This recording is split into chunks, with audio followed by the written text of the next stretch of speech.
meet Onpassive. Get ready for an internet quake. We're gonna turn this online world upside down. Catmo. Catmo.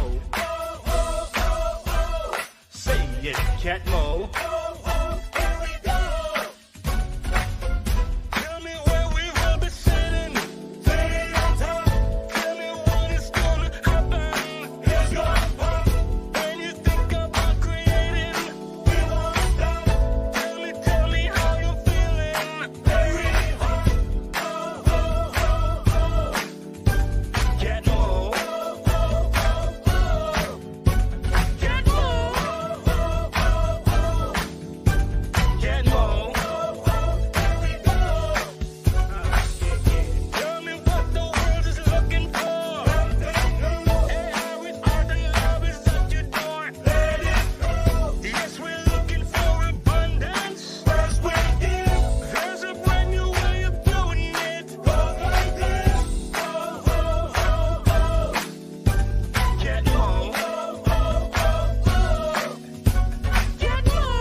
Your family for the vision that you lead. Thank you, staff in Hyderabad and all the other offices. We are one passive nation, yes, we one big family. Thankful for the leaders and the sacrifice they made. I'm gonna call some names. I'm gonna call some names. Yeah, I'm gonna call some names. Here we go, here we go, here we go. Thank you, Mike and Marty, Robin, Chris, Charles, and Susie. Red and Robin, Dan and Jeffrey, Sonny and Billy. Lynn and Minnie, Eva, Rosalie, Roland and Ken. John and Tracy, Scott, Antonio, Marina and Ben. Alan, Scott, Harris, Robert, Nicola, Julie. Michael, George and Curtis, Francisco, Michelle, Tommy. There's a whole lot more than these last four. A whole lot more than these last four. Richard, Joel, Roger, Shay. Hip, hip, hooray!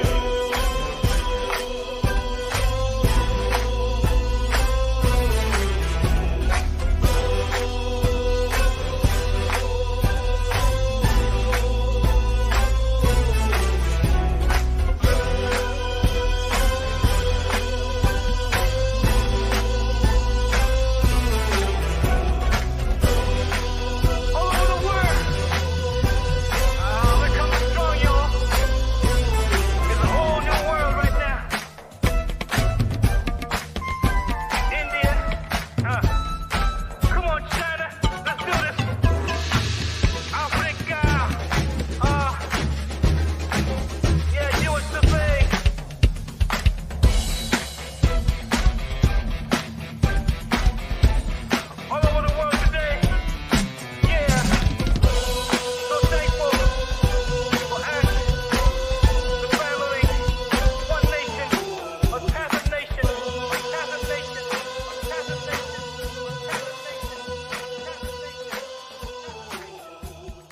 Now make that motherfucker hammer time like go stupid, go stupid, go stupid.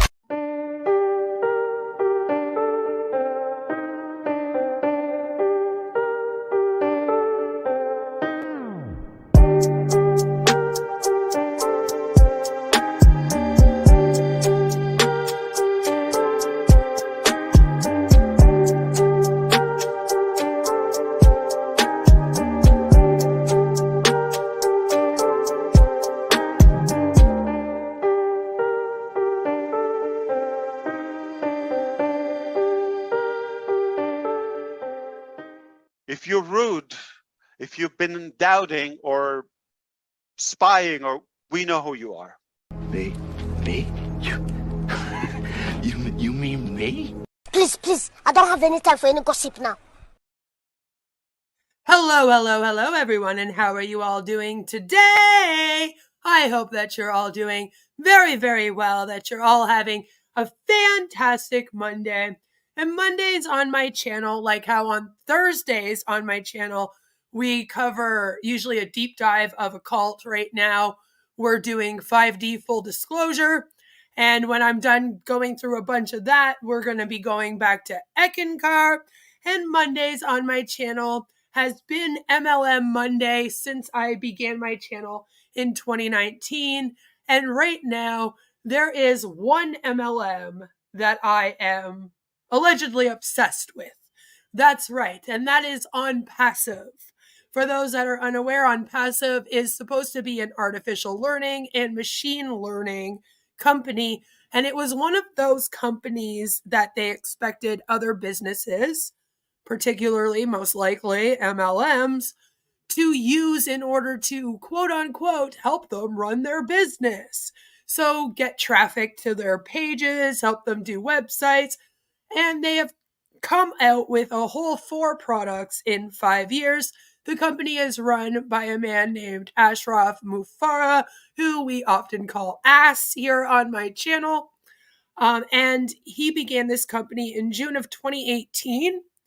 And this is the first year it has actually had a product that works to an extent. As you will come to find out if you're new here, through my coverage of this company, along with the Recovering Hunbot, and she and I used to do this together over on her channel, we've come to find that even when they release a product, it doesn't always work, at least not to the standard. They oversell them, you see. That's only part of the problem. They claim that they have the best, most newest, innovative technology that you could ever ask for. No one else has ever done it, guys. The internet has not been the internet until Onpassive. Onpassive is going to make the internet amazing in comparison to what these other people that aren't even close to who Ash is as a person. Ash is a god. He was sent down from heaven by God to run this company to save the world. If you do not believe me, he will tell you that himself. That is a real claim that he has made now on 2 occasions that I have personally sat and watched. I believe that was when I was covering it with the Recovering Unbought over on her channel. We were reacting to live streams, and he actually made that claim on 2 different occasions that he was sent from God. And part of that was because one of the products over here was supposed to be something called Oh Bless, which was a lot like a crowdfunding app, I guess you could say. The main idea was a lot like GoFundMe, although instead of like a whole bunch of people putting up causes, they claim that they would like let you put up causes, but then they would choose like specific people in order to help every month or something, right?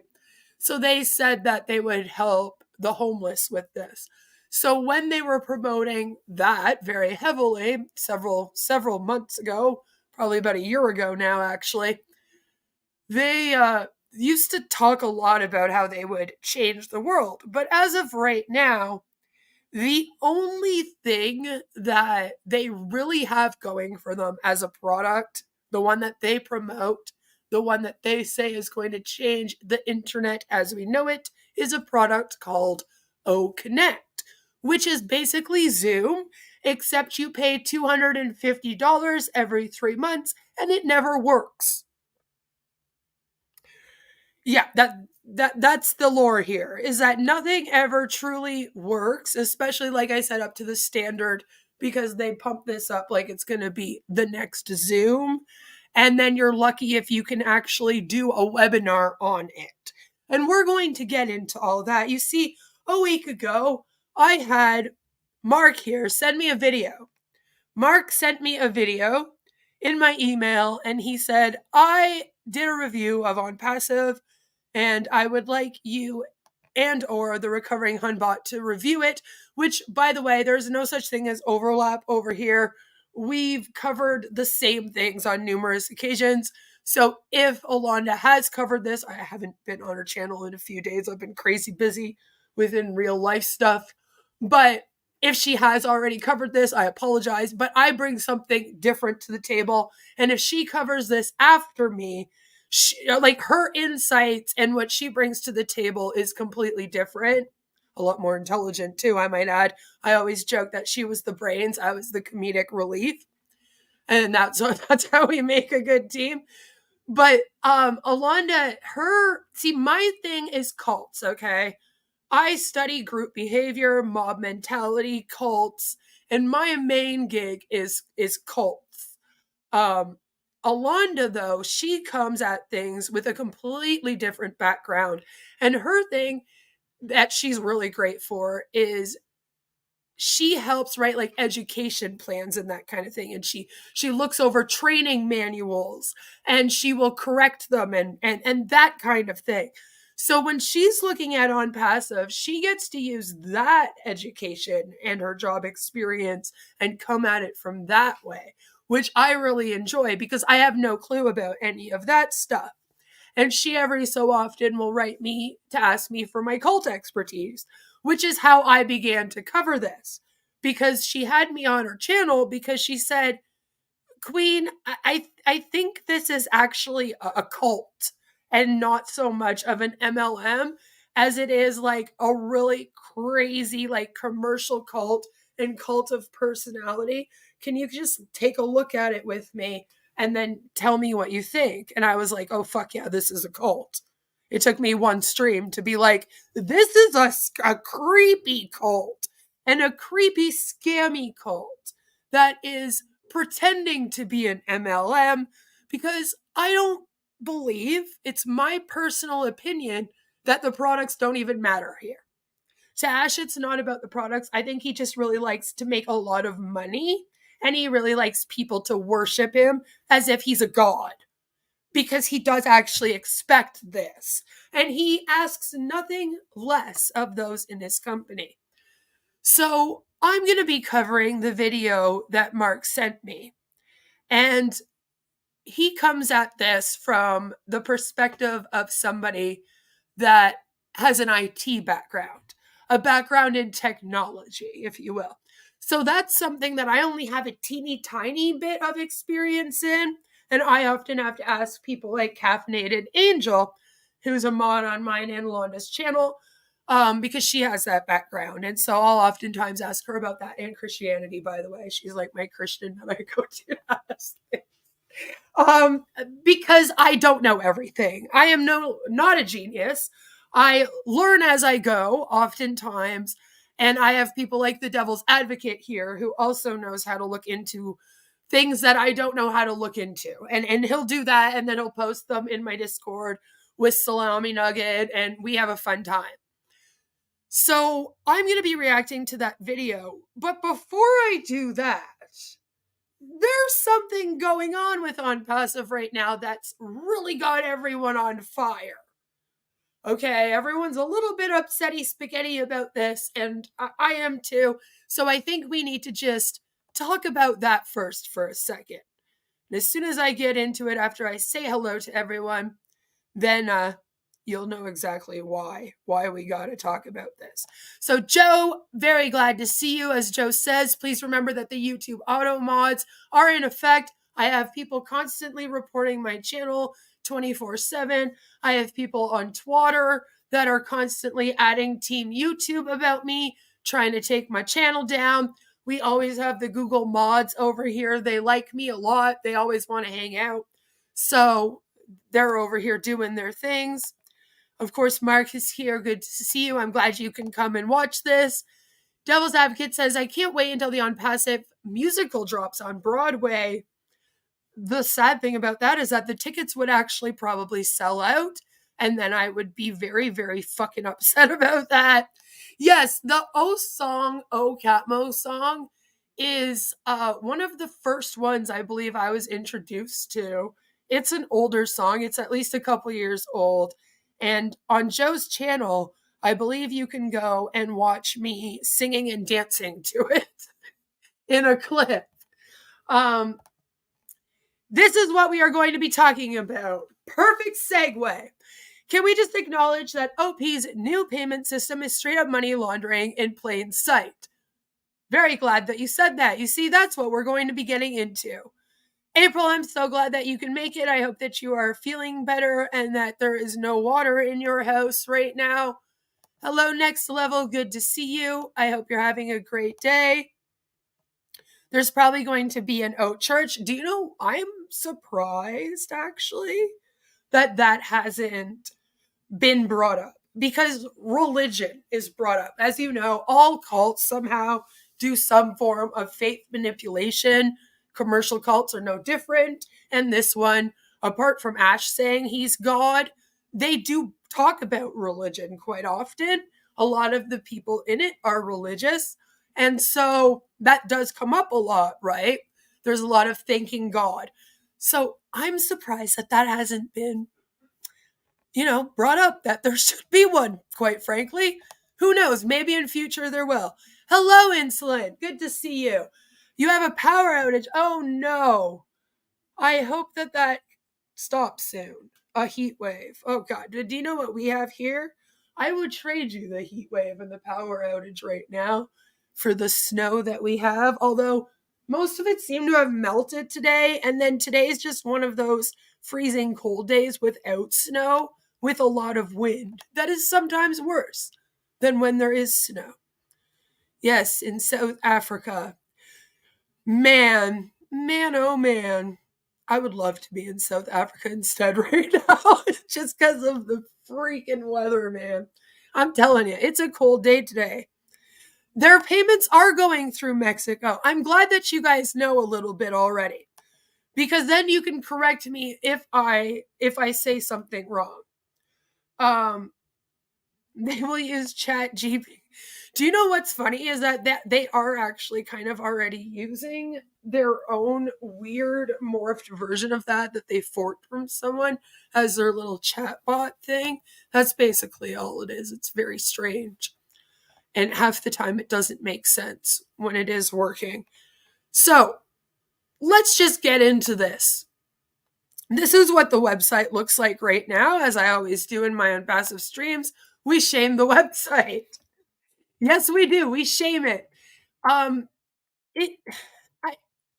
still don't understand changing the website as often as possible. I will say that I hate it because you have to use your arrows to scroll. There's still no scroller thing here. I can't use my mouse. As you see, I'm just highlighting shit when I'm trying to. I can't. So you have to use your up and down arrows on your keyboard in order to scroll. If you're on a phone, I'm assuming you have to use your finger to scroll. That's probably annoying. So I will say, at least there's not a bunch of stuff jumping out at me. We know that I hate the stuff jumping out everywhere. I feel like they do that to try to take away from the fact that OConnect doesn't work. And then you go into, the back office. As you guys know, I have an account. They have not found this account yet. I hope that they don't. They give it time. They will. They will. And then they will block me. They will block me. So,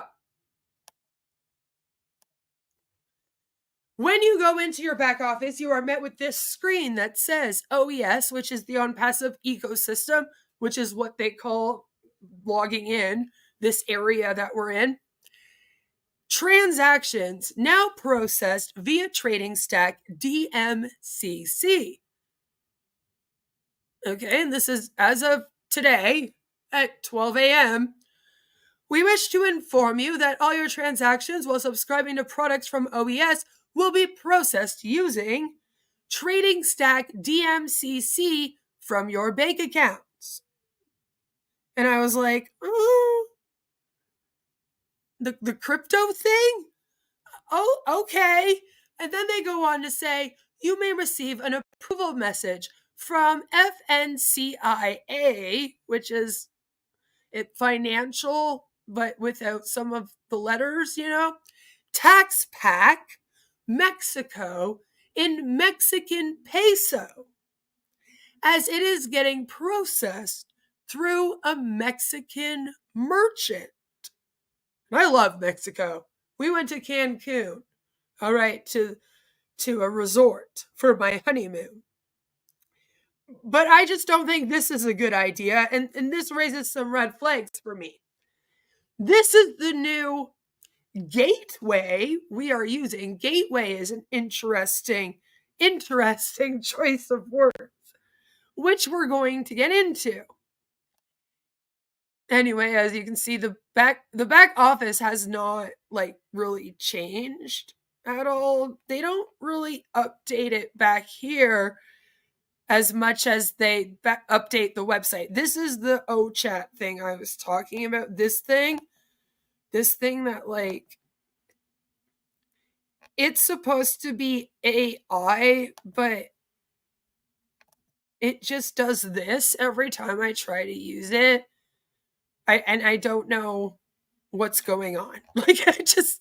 I give up. Yes, we're not even chatting. He didn't even say hello.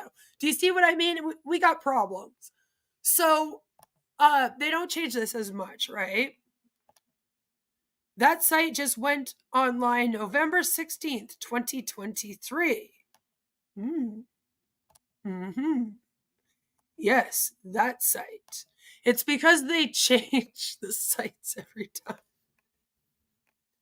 I swear to God, they even have in the past taken down the website to update the website, which I don't ever remember people doing that. Spent a day at the beach and swam in a warm ocean. Yes, Mexico's a lovely place. I think I heard that there's an extra charge of over $10 just to make one transaction via the new processor. I'm glad that you bring that up, you see. And that's because in Mexico, they have a completely different sort of tax system. And so basically all of the money made in Mexican dollars, if you're international, is taxed. Every dollar. So this is why this might be a bit of a problem. That he's processing it. He's international because he's not in Mexico, right? They don't even have an office. What are we doing? Anyway, so because of this, that might happen. Okay, there's going to be probably an extra fee and everyone's going to get double tax now on that. All right, so that's an issue. Then we go and we're going to look at the lovely company that they say they are using. And you guys are going to love this. Oh, yeah. Oh, yeah, you're going to love this. We are world best in trading and consulting. T-Stack DMCC. The website is tradingstack.net. And they say they've done 25,000 trades. 15,000 customers. And they are basically crypto trading, financial consulting, trade planning. It's a family-run professional commodities trading company with a successful history specializing in oil and gas, precious metals, as well as sugar, to name a few. And I'm like, okay, yeah, this all looks very, very pretty, doesn't it? It looks like a gorgeous little professional website. I mean, honestly, Onpassive, this one looks more professional than yours. I'll give them that. There's a lot of commodity trading and crypto trading. So then you're kind of like, well, what the hell? That doesn't make much sense. We go to the About section, which I just love.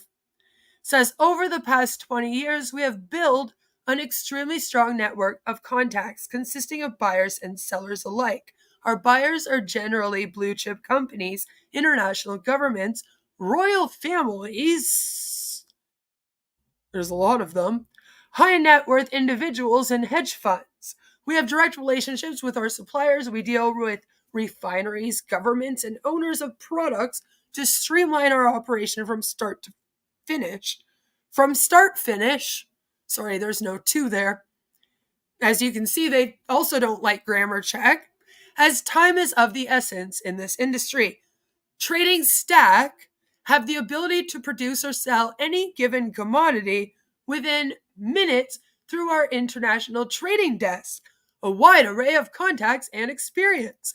You're probably thinking, well, that seems pretty legit. They say they have over 1,000 satisfied clients, which in 20 years, I mean, I would hope so. 20 plus countries, at least they don't say they're in 120 plus countries like Onpassive tried to, and they have 15 plus years of experience. So this is like the commodities that they trade, as you see, crypto consulting, which of course, this is what Onpassive is using it for. They're using it as their so-called money system because, in case you don't remember, they were having some issues. As Behind MLM points out here, I tried to pay for the second account and it was declined. Capital One did that as a fraud alert. Been on hold with them for 20 minutes and for some reason that was funny. Ha ha, it sees this business as a fraud and a scam and won't let me buy it. So funny. Ha ha ha. I'm missing the joke. Maybe you guys get it. Mine is showing in my subscription. The payments are going to Dubai. My payment seemed to be successful, but it's not showing up on either end. Have you bought OConnect or you just deposited the money into OWallet? So they were moving their funds to Dubai and then they came up with the OCoin thing. But they were having a lot of issues with basically payment, right? They weren't able to pay. The banks were all saying, hey, listen, this thing's a fraud.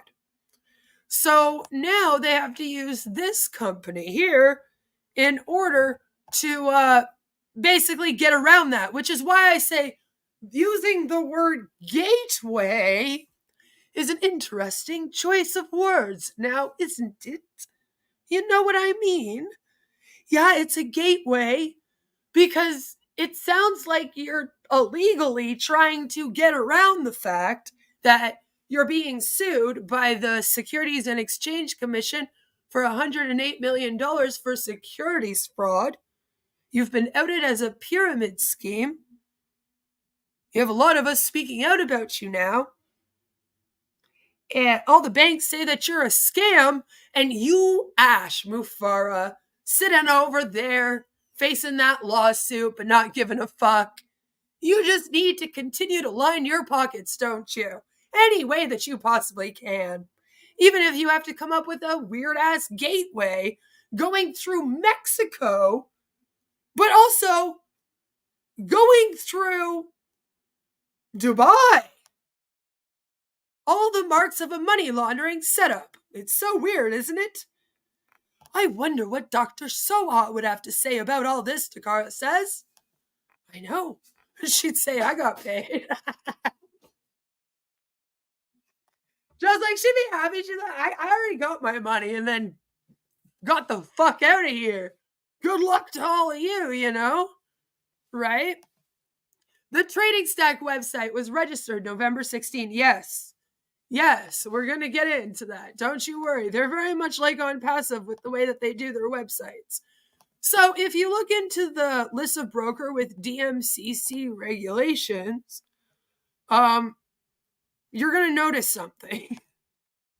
You're going to notice, where are they all from? And where are they all being regulated? In Dubai. Oi, that's strange. Okay?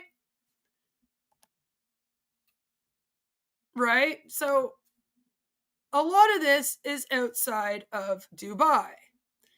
And you see, Dubai has a very interesting thing going on with them, where they basically run all of the DMCC trade. Okay? So it's out of Dubai, somehow being sent to Mexico, and then being sent to you as an O founder. All right? And you're probably thinking, well, that's very strange. Why would they want to do this and go through Dubai, Queen? That's very, very bizarre.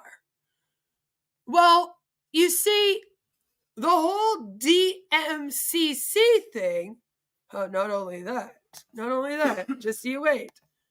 That's true. That's true. There's no income tax in Dubai, but there's another reason I'm getting to. Just hold up. So Mexico's also going through Dubai, the thing he's using, right? This is all going through Dubai.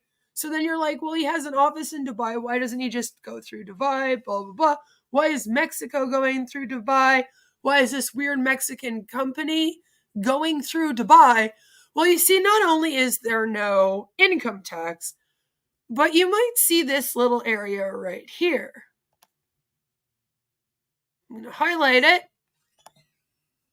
Let's just read what it says.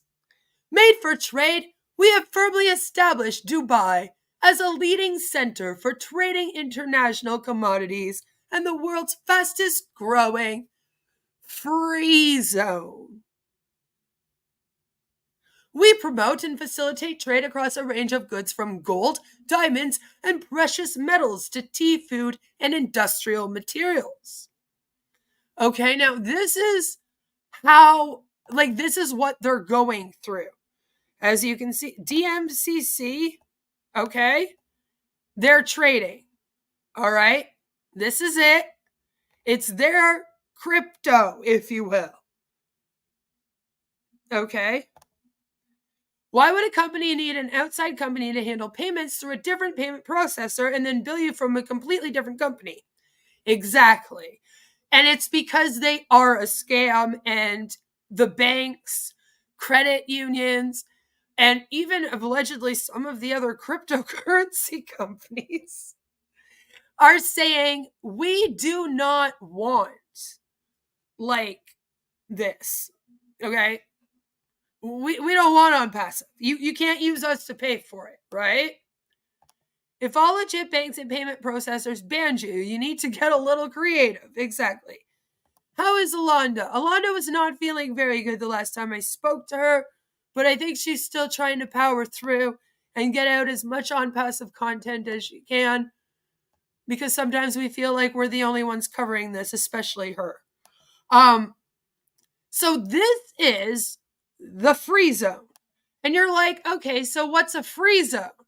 Well, a free zone, especially in this area, by the way, it means that the Securities and Commodities Authority, the SCA, all right, which is basically, it's the SEC, but for the UAE, all right? They're the main financial regulators.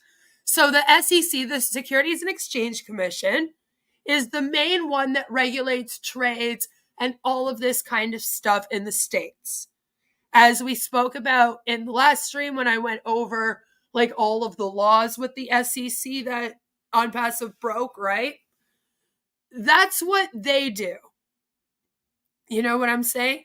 They make sure that all of the securities, all the trades, all of that stuff is regulated so that you cannot be scammed. It's all about the consumers, more so about the consumers.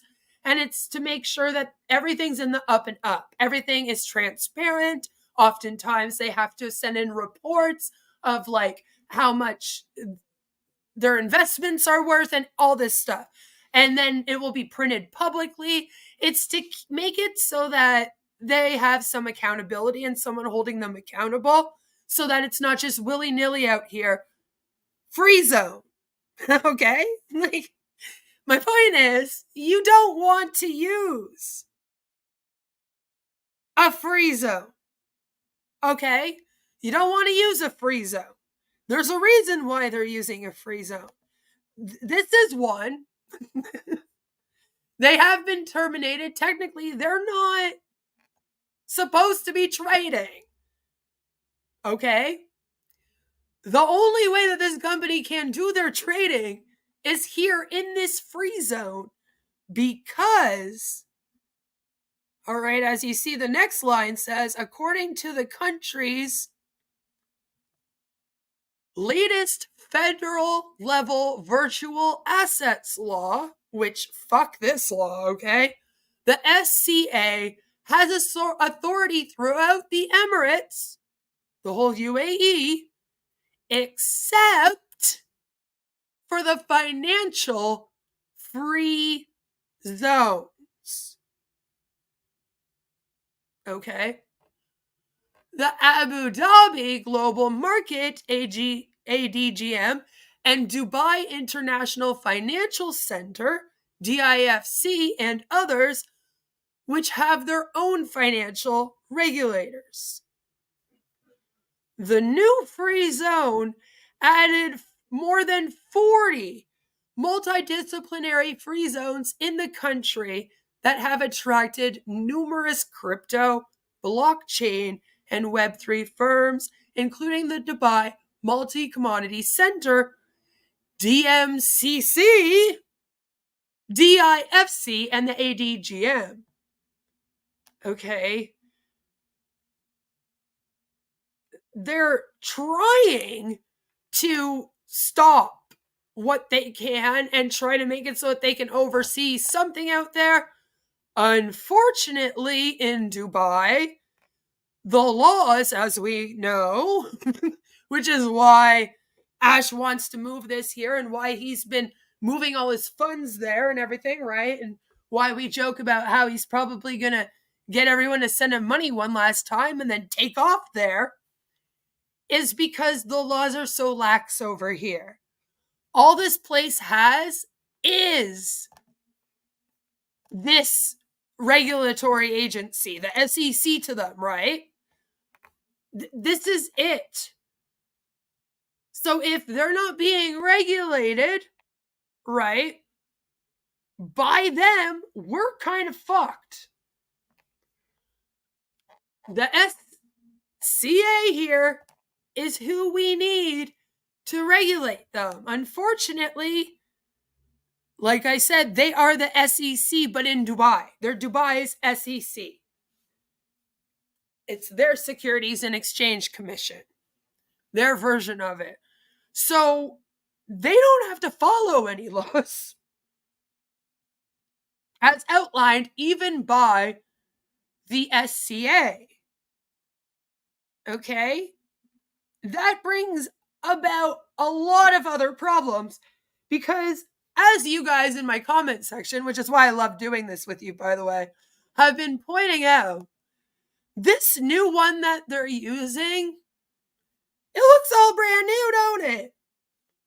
It may be terminated by the authority, but they have new website up. It's just brand new, right? This month, even. Well, why the hell would that be? That seems weird. Well, you know me, I went and I did some digging, and it turns out that they actually used to go by another name. They used to be called dmccfund.com, except dmccfund.com has been called out as a scam and has technically also been terminated by authority. So we have a little bit of an issue here because it seems like they have just rebranded now. It's an unregulated offshore broker that makes client demand a recovery service.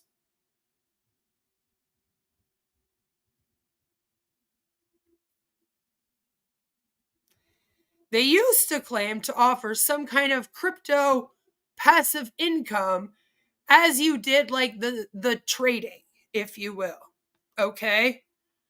So now we have some issues because it says possible fraudulent activities of unauthorized scam broker dmccfund.com. The broker may have made some false claims through its website. The rules and regulations, bonus and withdrawal policies are not legitimate and they are made for defrauding investors. The broker makes continuous calls to the traders and urges them to invest higher and higher amounts. The broker promises a return which are too good to be true. The risk warnings may not be disclosed on their webpage or that would be hidden. The broker may be located in the countries or small islands where there is no proper regulation and registering a company is very easy. Usually these countries are a haven for the scam brokers. Usually they're Dubai. I don't like I'll just fucking say it. Usually it's Dubai. Or if you're in the US, it's Delaware. This broker provides you good chances of making profits, and when you decide to withdraw your money, they will state their illegitimate rules of withdrawals, and ultimately, you are not able to make withdrawal. Hi, Ash. Yeah, I know that you're using this thing to pay your people, but we might have a problem here, bud. They don't like to pay out when it comes time. Sounds familiar, doesn't it, Ash? Yeah, that's maybe why you get along with them so well. Isn't all of Ash's income passive? Allegedly, right? Supposed to be. I know, right? As soon as you see passive income, you just know. You're like, yeah, we're not heading into good territory over here at all. This isn't gonna be good. You know, he is dancing with the devil. That's exactly it. This is not good. And then April says, no one dances with the devil but me. She means this one, though, so you're safe. Now, this is the thing is, when I read that, I'm like, well, that's not fucking good. Like, because Ash is using this thing right now as his cryptocurrency gateway, as he calls it, to pay people, and it's all just very strange. Broker remains operational for some time, and suddenly you are not able to contact the broker or the website seems down. The broker also changes name and website URL, which I know you're like, Queen, this one just opened just this month. And I'm like, oh yeah, I'm sure it did. They do that. Just like Onpassive, they used to fuck up theirs all the time because they would try to change things and they would fuck things up, and then they would look brand new, just made, instead of like an updated website if you looked into it, because they would take it down and then re-upload it. You get what I'm saying. This one, though, will just change everything and then just create a whole new identity. And they won't give any notice to existing traders. So then the traders are just kind of like, it's gotten a lot of complaints, by the way. And most people have said that it's a scam. So, I don't think that you should, and I'll leave the whole report, by the way, in the comment section here. I'm going to put it in there. Because I do not think that this is a good idea. This isn't the one, Ash. This is not the crypto place that I would be using if I was a CEO of a company like you and I had to choose one. I did 5 minutes of research to find that. I had an hour before this stream to look into that and came across all of that information in like 5 minutes. It was so easy. I'm sure anyone watching this right now, if you went and you started Googling it too, you would also be led to all similar and a lot more information. Just, I can only give this part an hour. Mark's video is 45 minutes long that we have to go through. So, like, you'll see it too. And within moments, you'll see it's not a good idea. It is not. First of all, we all know I hate cryptocurrency. But out of all of the cryptocurrencies, this one's also one of the worst. It's not the one. So if you are going to go with a cryptocurrency, Ash, I'd look for a different way to go about this. This does look like you're just doing this to launder money. And a lot of people are very, very worried about that. Takara says, I feel like the LCs know something nobody else does, especially Red. He seems too smart to not know that he is involved in money laundering. Yet he continues to assure the sheep that this is good. Sometimes it's the smart people that fall for the scams. Cults prey on smart people more than they prey on dumb people. It looks better for them to have smart people involved in the cult than it does to have dumb people. And Red is kind of their token intellectual, isn't he?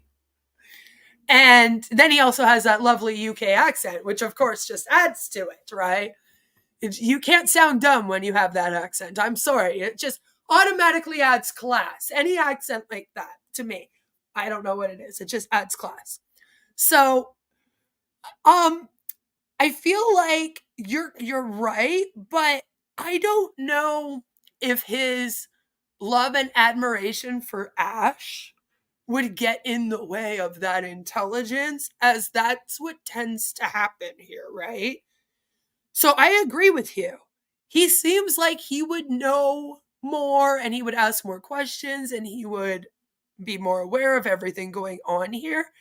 But then sometimes I have to question, like, or is he just trusting anything that Ash tells him? Right? Because he just has so much care in Ash. And then a lot of them have been in this thing since the beginning. And sometimes once you're invested in something for 5 years, you kind of get stuck.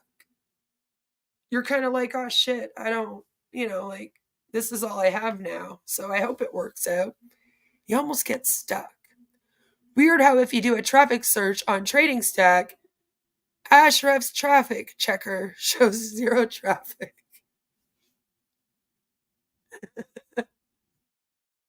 Yes, use his so that you can throw it back in his face. Look, Ash, one thing does work all right. Or is it broken? And that's what the problem is. Choose your answer wisely. It's a trap. Well, not me. I need an address to do a Google Maps search. I even think Marty knows. He's definitely a con artist, and I don't see him fucking with his own income via money laundering. Yeah, I feel like all of them have to know a little bit about the scam. I don't know if they would know about the money laundering, though. I just feel like they know about MLMs and that you have to be one of the first ones to sign up in order to make the big money and be at the top. And they know better than all that, and they've been using that to their advantage. And I know that sometimes they know that they're lying, right? I feel like they know better in some of those cases. But I don't know if they would believe in the money laundering aspect. Because you can put this right in their face, literally, with the SEC lawsuit right in their face. And they'll still be like, well, Ash says it's not that big of a deal. And it's like, well, when you're getting sued by the SEC for $108 million for securities fraud, I think that's kind of a big deal. Like, I don't know, Red, I don't know how you could not take that seriously. The Trading Stack DMCC company registration date is January 21st, 2022. Yes, and that's because before that, they were that other company that I said. So they had to like re-register. It'd be interesting to look up the other one. Yeah, some of the LCs knows exactly what they're doing, coercing others to join Onpassive. I don't think they're bright enough to understand the bigger scam picture. And see, that's what I mean. Like, they understand the MLM thing. They get that they have to be the 1% and what it takes to do that. You get what I'm saying, right? But I don't know if they've even thought far enough into the money laundering thing. Because they just have so much faith. Like, sometimes I'm like, you guys didn't even think ahead of like how these products don't work, but you claim to be releasing them to people. How that's gonna go. Like, do you know what I mean? There's not a lot of good planning going on over here. Not a lot of them at all. Captain Kirk is just happy to have his RV. They truly believe as when he says only God can stop him. Yes. And that's what I mean. Like, they're just so into anything he says that he just says, like, the SEC isn't a big deal. It doesn't matter. They're like, okay. Like, and you would think that Red would go and look into it more because he does seem to have a brain between those big ears in that giant forehead. I mean, Chris can't open his eyes enough to see anything in front of him. So maybe he has an excuse. But, you know, like, the rest of them, sometimes I'm like, come on. They probably think laundering is Ash cleaning the money from the dirty corporations touching the money. I actually could see him twisting it like that. I'm not even joking. That right there sounds exactly like how he would take that and twist it. Because he's somehow twisted the SEC lawsuit. And there was a time when I was sitting here going, I don't know what it will take if this does not open up people's eyes. Like, what will it take? And they were still like, yeah, no, this isn't a big deal. And to me, it's a very big deal. And $108 million is a fuck ton of money to everybody, to everyone. Everyone. I'm going to stop blabbing now, though, and let's get into this video that Mark B sent me, because it's some fun. A technologist's view of Onpassive. He registered for the Onpassive products trial and joined some of the business webinars to try and understand what Onpassive is offering the marketplace. He has 30 years of experience in IT at senior levels, working with large blue-chip companies, developing and marketing software products, and helping companies formulate their business strategies for the future. The comments here are entirely his own thoughts based on his extensive IT experience. And as we go along, I will butt in and make comments. I make reference to some of the things that Onpassive has articulated during the webinars or YouTube channels. That includes both the Onpassive CEO and the senior leaders. So the senior leaders like Mike Ellis, Marty DeGarmo, Redfern, Chris Johnson, Julie Nugent, Susie, good old Susie the hula hooper. Which, did you guys know that they actually do have a clip of Susie just hula hooping that they all share around, by the way? And I keep getting reminded of it whenever I search for songs for these live streams because it pops up as a song for some reason. And then I have a little giggle to myself. Maybe we'll watch it later.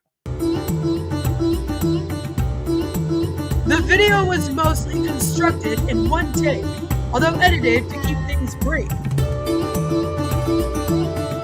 It is an accurate reflection of my experience of using the commercial versions of the software products in this month, November 2023. Yes, the Star Wars scrolling, I feel, is a callback to some of their videos that start off with the Star Wars scrolling. You know what I mean? Right, Joe? I'm like, why? So here on the Onpassive website, and it's changed yet again. They seem to change it every 2 or 3 days. I don't know why. It's pretty, but it's quite irritating.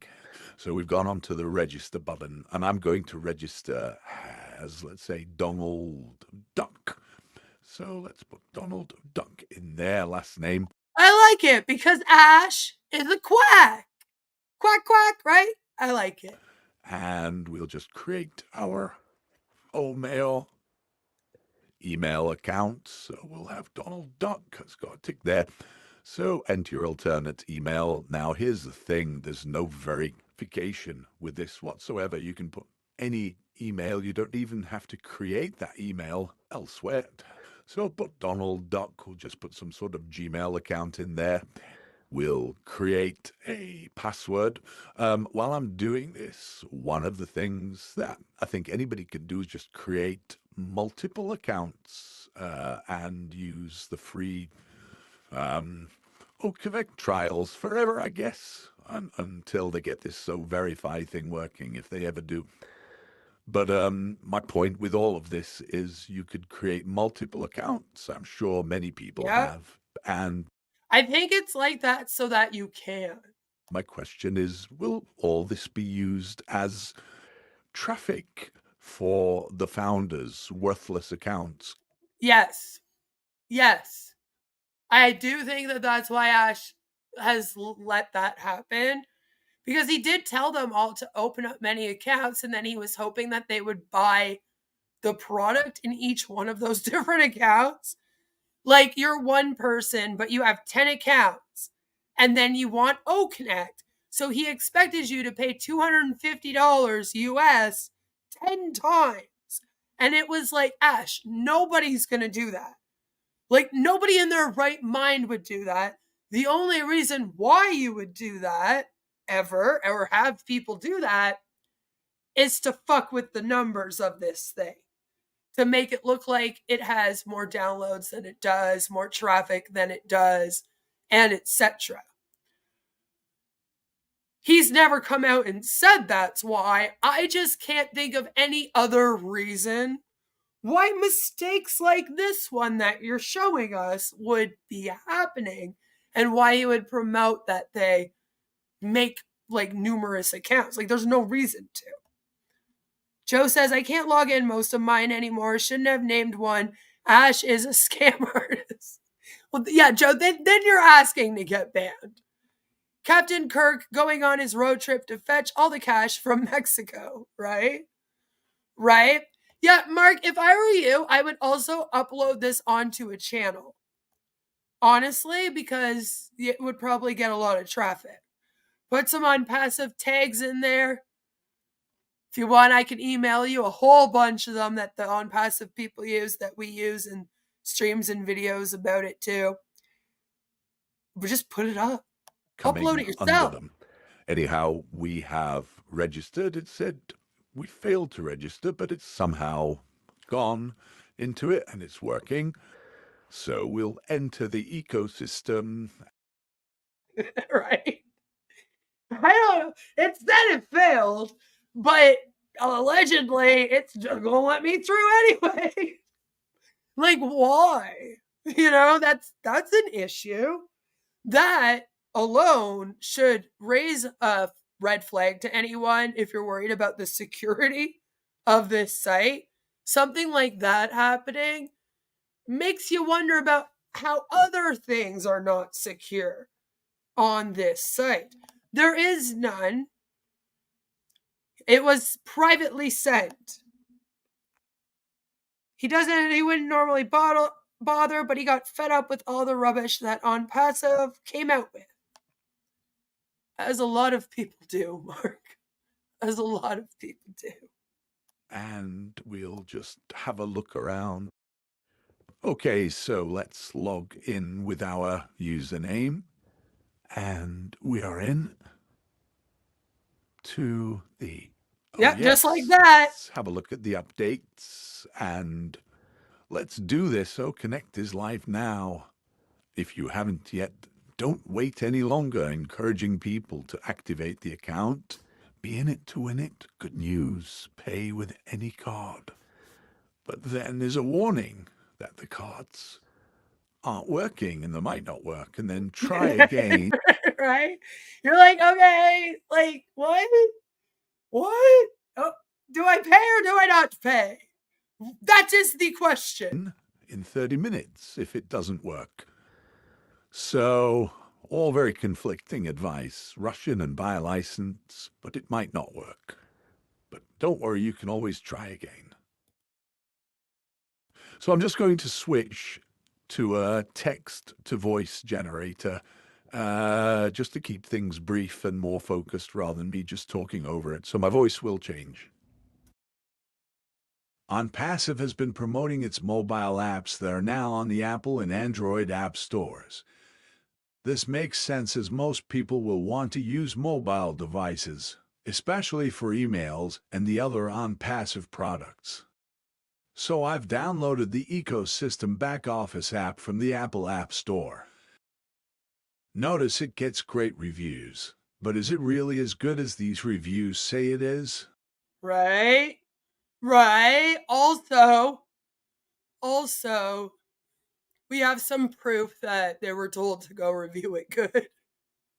So they're not genuine reviews. Most places in this realm, that MLMs, never genuine. They're all just hunbots going and reviewing it. What is fun is using one of the LC's Omail login and garbage the password. After 5 attempts, they're logging. You're just doing that to be a bitch. Now we're going to have trolls. Now we're going to have trolls doing that to everyone.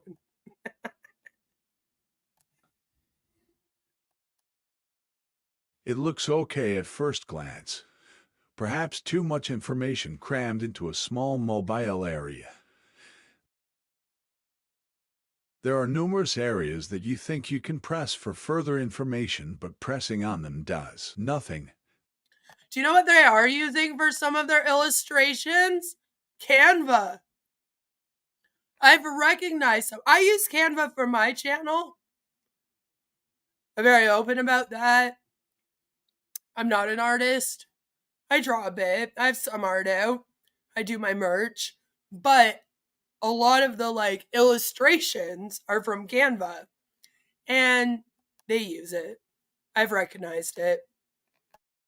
It took me a little while to navigate my way around the screen and find what I'm looking for. But I guess once you know your way around, it shouldn't be too much of a problem. So let's have a look at the old mail client. Oh, rather than launching a mobile app, it has taken me straight to the Onpassive website and is asking me to log in for a third time. This is hugely disappointing. Mail only works as a web client and is not a mobile app. Not only that, but Ash has also promoted this as a one sign-in deal, right? You go, you sign in once, and then you should be able to just use everything seamlessly. Those are his exact words. He'll even say seamlessly.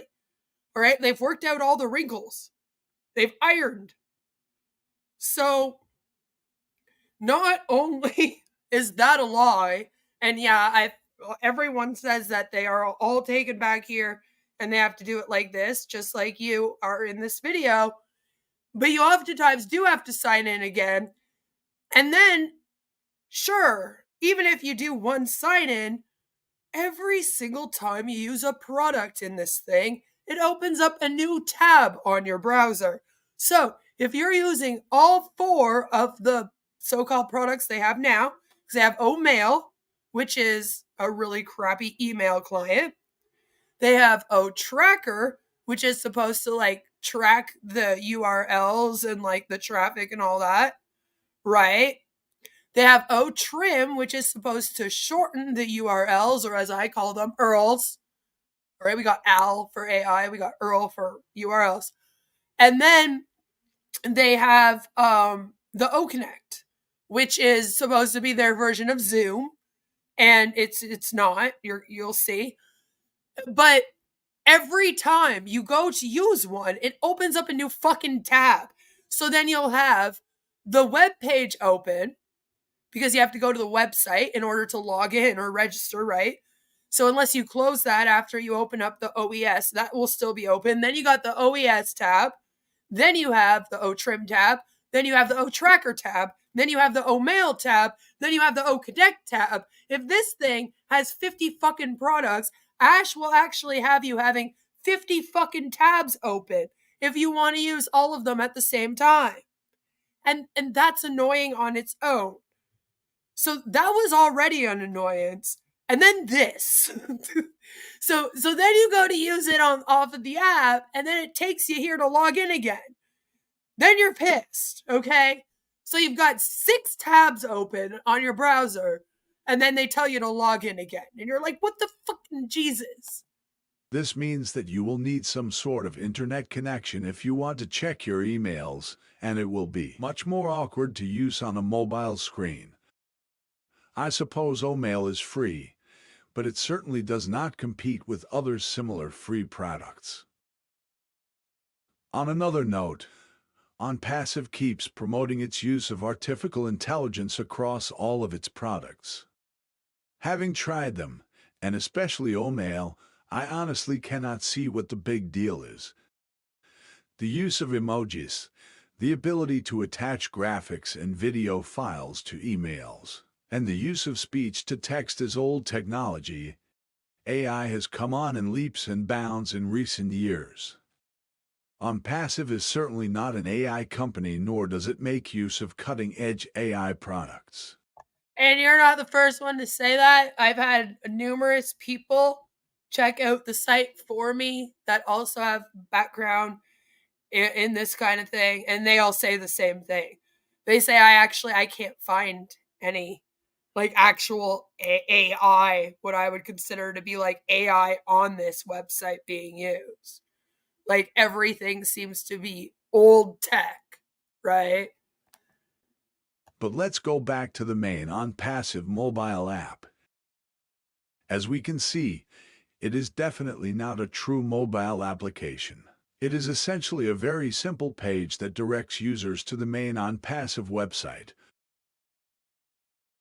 Onpassive has a flagship application called OConnect, which is a video conference platform like Zoom, that has been commercially launched a few weeks ago after many delays.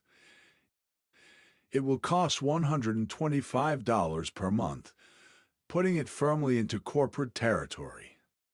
At its price point, it is highly doubtful whether any individuals will. So as you guys see there on the screen, you can just kind of see it. The price of it, which you get 1 month free, is allegedly actually $375, but they're giving it to you for $250. They make it sound like a deal. So it's 250 O coins. That's US dollars. $1 US equaled 1 O coin, and I guess O coin wasn't accepted. Like you can't just like make a crypto.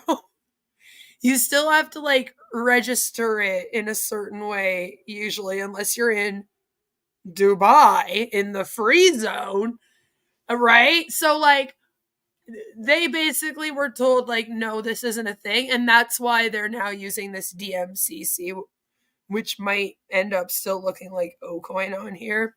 I'm not sure how they've worked that out yet. It did when I checked the back office just now. It was still showing up as if it was OCoin. So I don't know if they've like registered OCoin as part of their cryptocurrency now, or if it's just like being called OCoin on here, but they're using this weird company's DMCC stuff. Like I'm still not 100% sure on that because the news just came out today. Maybe something will change in the next little while or when they update the site again. I don't know, but it's like that's that all alone by itself. Just the fact that we don't even know this, by the way, is part of the problem.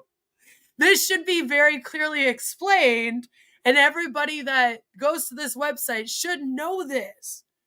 Do you get what I mean? It should actually know this. That's very nice of you, Next Level, but I'm married, so it wouldn't be romantic. But I would come and have dinner at the Onpassive office and go to Dubai just to go check it out. And I'd still hang. Ocoin is the future of scam currency, right? So, but that's what I mean though, is that why don't I know this information? Like, technically, I also have an OES system. I went back there. I showed you guys the notice that they gave us. That's all they said. And then you're just supposed to be like, oh, okay, that's how I'm getting paid now. Like, none of it's explained, and that's an issue. The lack of transparency and the fact that they don't just offer up that information to us is also why a lot of people wonder about money laundering when things like this happen. I can't be like, yes, for sure they're money laundering, because I don't have exact proof of that. But based on all the information that I've shown you and the information you'll learn throughout this video too, I'm sure, it's a question. It looks like it. Like, people keep saying, this looks like this, because of the lack of transparency and things not being explained, and then how it's called a gateway, and then you find out it's from Dubai, but then it's Mexican, and like, it's fucking weird, okay? But so far, this isn't even explained properly, the payment of this O-Connect. Because technically it's supposed to be $250, right? And it's supposed to be every few months, and it's not really fully explained here. It just says, okay, you're paying 250 O coins, right? And you get 1 month free. So most people would probably think that's monthly too, by the way, because it doesn't say otherwise. And this is part of my issue with this. For example, the order summary page. To me, that's not good. That's not transparent. That's not explaining to people what they're buying. You have to be educated as a consumer and know exactly what you're paying for. Sure, it says 3 months plan, but what all does that entail? It's just lack of information. Everything sucks. Instead, up here in the O-Connect area with the pricing, it should also be like 1 month free, and then there should be like an asterisk or something, and then it should say that it's like every 3 months payment. You shouldn't need to get to the order page to know these things. And if you go to the about section and all that, it doesn't really explain things to you. Or when it does explain it, like with some of the other so-called products, it will have like, oh, this is a free trial, and then there'll be a price. Like, that's all it says. It doesn't give you the price.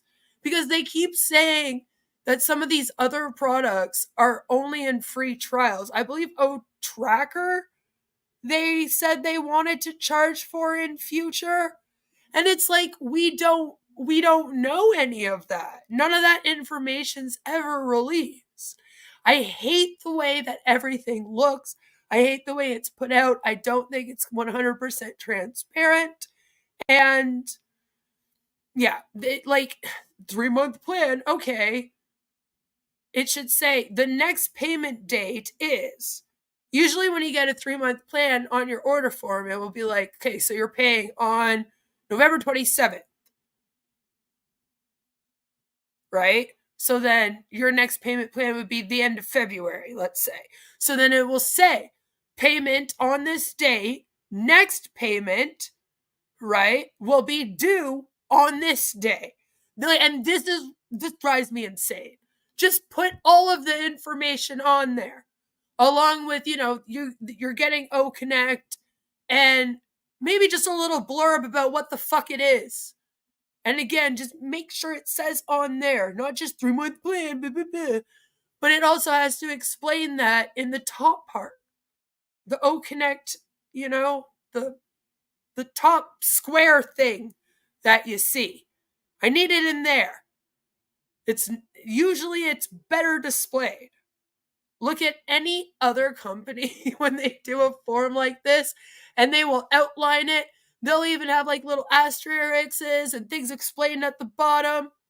Like, there's none of that. Will buy this, given that Zoom and other products have free options. Onpassive make a big deal about the fact that Oceanic can host a video conference for 10,000 simultaneous users. But would any individual actually need this? And yet they are marketing the product predominantly to individuals, often quoting that the customer base is close to 6 billion people who will rush to buy it once they see it. That's 3/4 of the world's population. One of the things I have learned about Onpassive is that they love to make outrageous claims. Right, and this is half the problem. Hey, you cannot expect a bunch of poorly paid Indian workers who are not proficient in English to be able to write a concise description or explanation. I know I can't. And that's part of the problem. We need them, but we need them to put it in their language. And then we need someone who does speak English proficiently to do it in English. And it needs to look like an actual payment form. This looks cartoony to me. Like I said, it lacks information. It looks cartoony. It's just, I don't like it. I don't like it at all. Onpassive has so many products. Just pick your flavor of failure. Well, that's why all of these MLMs always have a product for every single thing, right? So that way they can rope in any type of person at any time.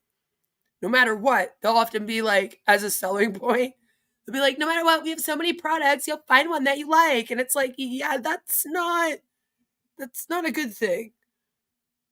All right, that just tells me that you don't really care about the products. You just want to get as many people's money as you can.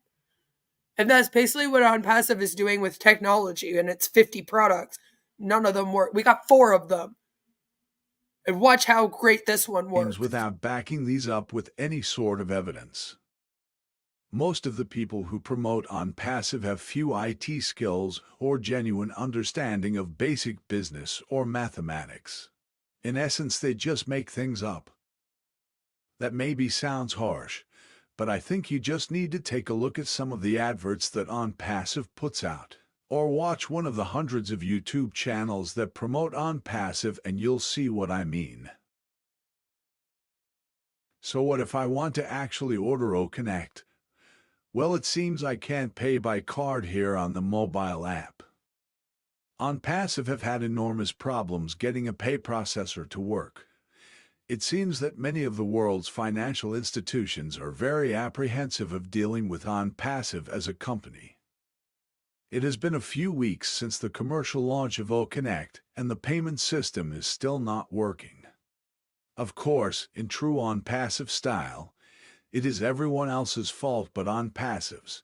Some of the excuses I've heard are the banks are obviously corrupt. The payment processor merchants cannot handle the billions of orders that are coming from 3/4 of the world. And even Onpassive's own customers are being blamed by Onpassive for ordering too fast and being urged to only place one order every day, and if it fails, try again the following day. Yeah, if it doesn't work, turn the computer off and turn it back on again. Don't forget, guys, that when they were having the login issues, when I first started covering this company, they couldn't log into this thing. They couldn't even log in, okay? It was a big issue, and that was actually always given as advice. They would be like, well, reboot the computer. And it would be like, how is that going to fix the login issues on your fucking website?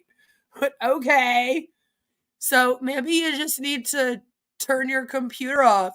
Turn your bank off and turn it back on again, guys. That'll fix it. Isn't it strange that companies like Amazon have no problem dealing with thousands of transactions a minute? Onpassive has even threatened to launch its own bank because all the world's banks give poor service according to them. Yes, you heard that right. As I said, welcome to World of Onpassive Marketing. You can't make this up, yet they do. So the only option I have to buy Connect at this time is to use cryptocurrency. Some of Onpassive's leaders have made YouTube videos urging customers to pay for Connect with crypto. Bearing in mind that many of these potential customers are not very IT literate, that could be a disaster for them to lose money. It isn't easy to set up and deal in crypto accounts. But wait, even crypto payments aren't working here. Remember that this is a commercially launched product. Does anyone really have confidence in this? Will corporates rush to buy Onpassive products if they cannot even get this right? And even worse, I now seem to be stuck in this screen, so the 5-star mobile app has essentially crashed, and I will have to close it down and relaunch it again. Although I cannot buy Connect through the mobile app at this Yeah, couldn't even get that far because nothing's working. Because at this time is when the cryptocurrency, as I stated, the banks were like, no, can't use us. And the cryptocurrency was also like, wait, you guys are using us?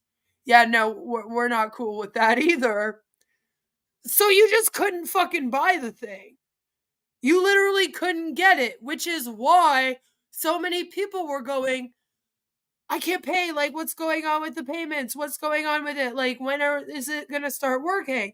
It wasn't only the payments they were waiting for because they were promised some, but it was also the fact that they couldn't even get these things fucking through.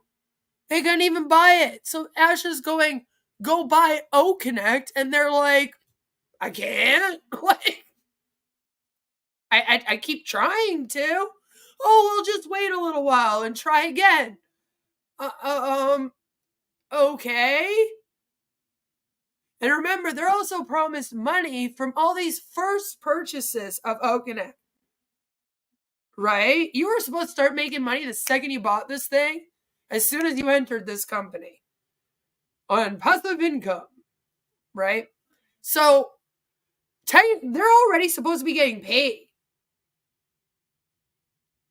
And in a few days, anyone that was able to buy this when the bank was working, because there was a very short window where people did go and buy this, unfortunately.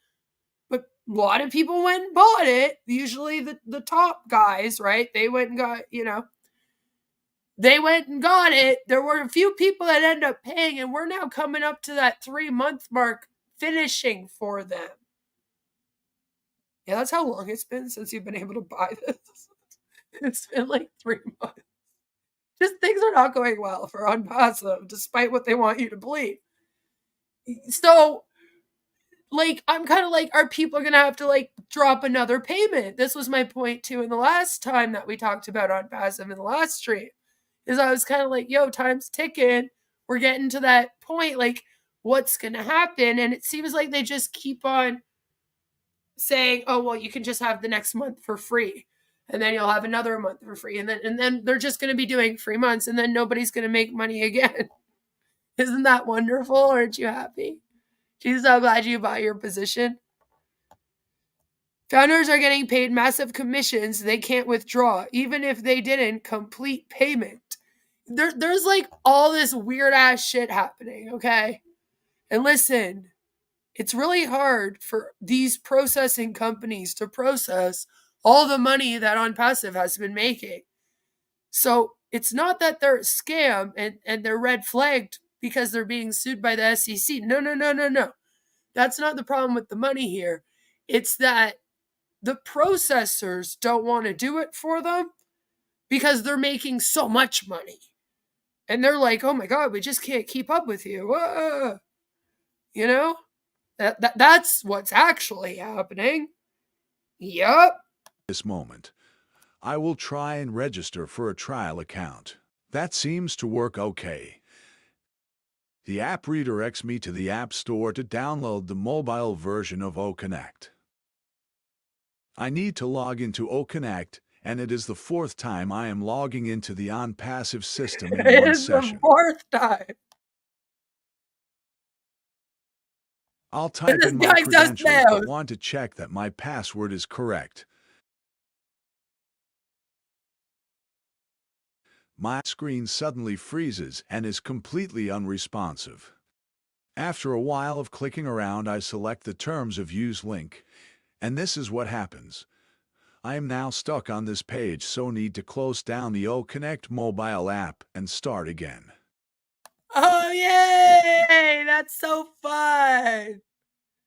Aren't you glad that they got it for mobile? Login attempt number 5. I forget myself and press the Reveal Password button again. It's something I tend to do as I like seeing the password as I type it in. The screen freezes again. The only responsive link is the language selection button. I actually tried switching to a different language to see if that would help, but it didn't. And guess what? I could not switch back to English again as it is not included in the drop-down list, which seems a strange omission. So yet again I need to close down the mobile app and start Listen, Mark, okay, these are just some wrinkles that need to be smoothed out. all over again. And finally, by being very careful when typing in my username and password, I have managed to log into Connect. Well, that is not a great start for a new commercial product. The apps are not properly designed mobile apps and are full of bugs. It's quite amusing to see that there are lots of 5-star reviews of these products on the app stores. Many users. Would you be amused to know that about half of them came before there was even a product? Like, they were reviewing Connect as 5 stars, and like all over the place, anywhere that they fucking could put a review and put it up as a product for a while before they ever even used it. They were going, it's 5 stars, it works so great. It wasn't even released yet. We're like, how? How did you use it? How do you know it works good? It's literally not even in existence yet. How are you giving it 5 stars? So yeah, we can't trust the reviews. They're not good ones. Phrases like amazing quality at a lower price point, and I'm totally blown away. You can make your own mind up whether most of these reviews have been faked or not. Although I was not able to purchase Connect on the mobile app, it seems that things look a little better on the actual Onpassive website. It took me a while to find the correct link, but I eventually managed to try and pay with a credit card, which seemed to be active. Why it didn't work in the mobile app is anybody's guess, but it draws attention to Onpassive's lack of quality control. I didn't really want to waste my money buying anything, so I decided to enter some fictitious card payment details to see what happened. Oh. A properly designed payment form would check my details at each stage, but this seemed to accept whatever I typed in, even validating each bit of information as being okay.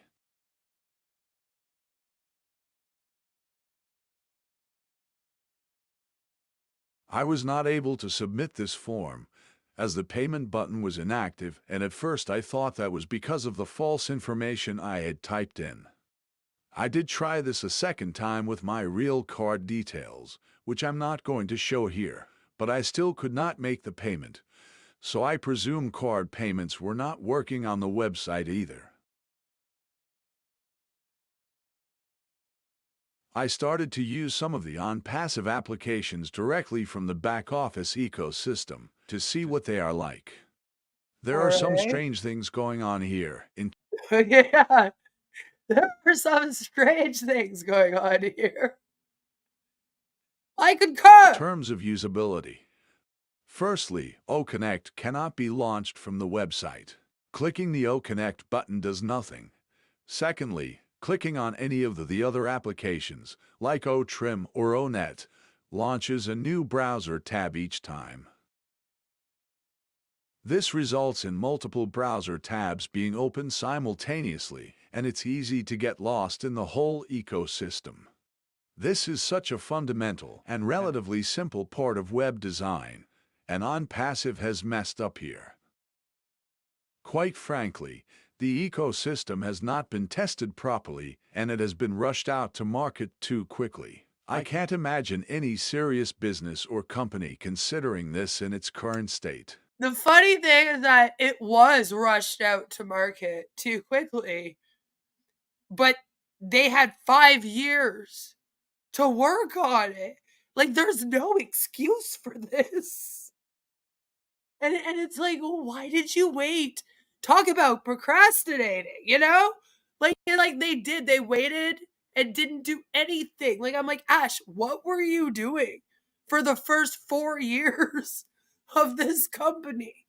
Like, just the webinars?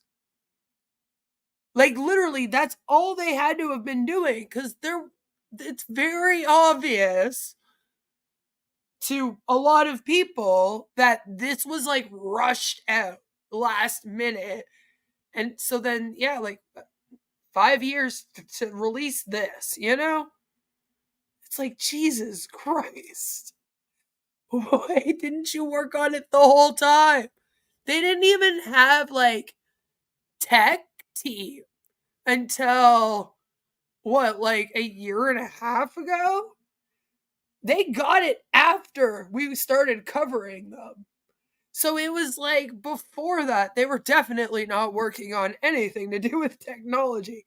It was just brainstorming periods on webinars. It was ridiculous. And it was like, holy crap, Ash, I hope you're doing stuff behind the scenes. Because he would claim he was. So then it would be like, okay, can we see it? And it would be like, no. You know what I mean? Everything was like hush hush. It was all behind the scenes. That's how the NDA came into effect. Because he was able to be like, that's why we need one. You know? But it was like there was nothing to show, very obviously. Because I refuse to believe. Like, I can't believe that OConnect is a software that's been worked on for 5 years by a whole tech team. Like, I can't. I can't believe that any of this was.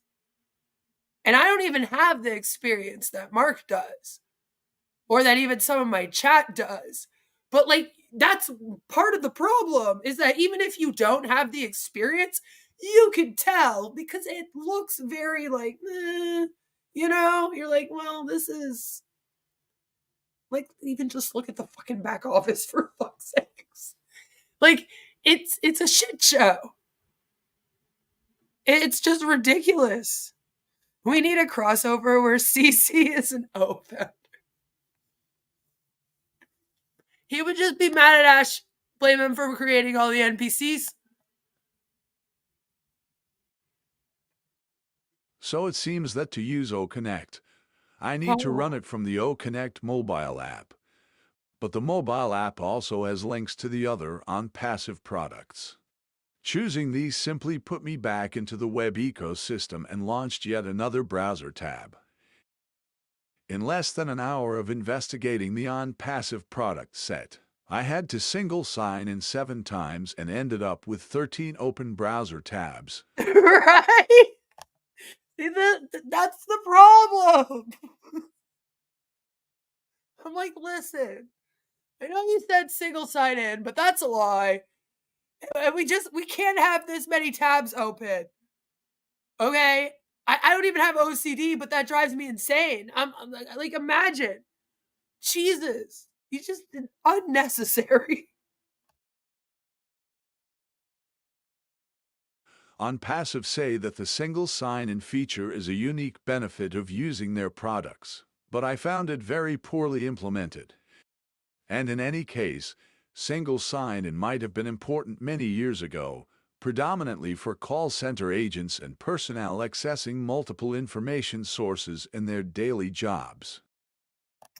Yeah, there are actually a lot of them. The turnover rate, I think I have read them before on my channel. Maybe we'll do another one where we can do that in future in a video. We'll do some more, because I hope they've had more tech since then.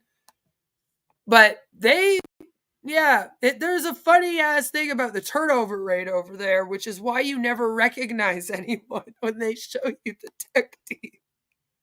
Genius, it just works. Looks like my screen when I tried to make a video. India believes more in cake than Ash.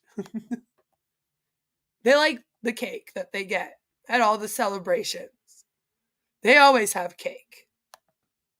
It is much less important for individuals, especially these days. Most current products and applications only require one login. Password managers are now integrated into operating systems. But see, like, to him, that's a huge deal. And it just shows how, like, outdated he is himself. He's a complete boomer, okay? He doesn't understand technology. So to him, single sign-in, like bragging on that is a big thing. Right? He's all like, yeah, we got single sign-in, which he doesn't, as you've seen. But it's like a big thing. And the rest of us are sitting over here going, dude, they've had that for years. Like, and he does that with everything. Everything. Even parts of OConnect.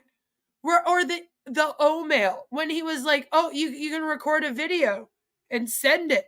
Oh, yeah. It'll be really cool. Yeah, you've never been able to send videos via email before. I just invented that. And we're like, no, Ash, that's been a thing for a while. Like, I don't know why you think you just invented that, but okay. And it's the same with like the O-Connect. It's like a very bad version of Zoom that no one asked for. Because as Mark also said in this at the beginning, who's going to want this? Who was like, I am really upset that on Zoom, I can't have 10,000 people on the screen. Listen, I have a 100-inch television set.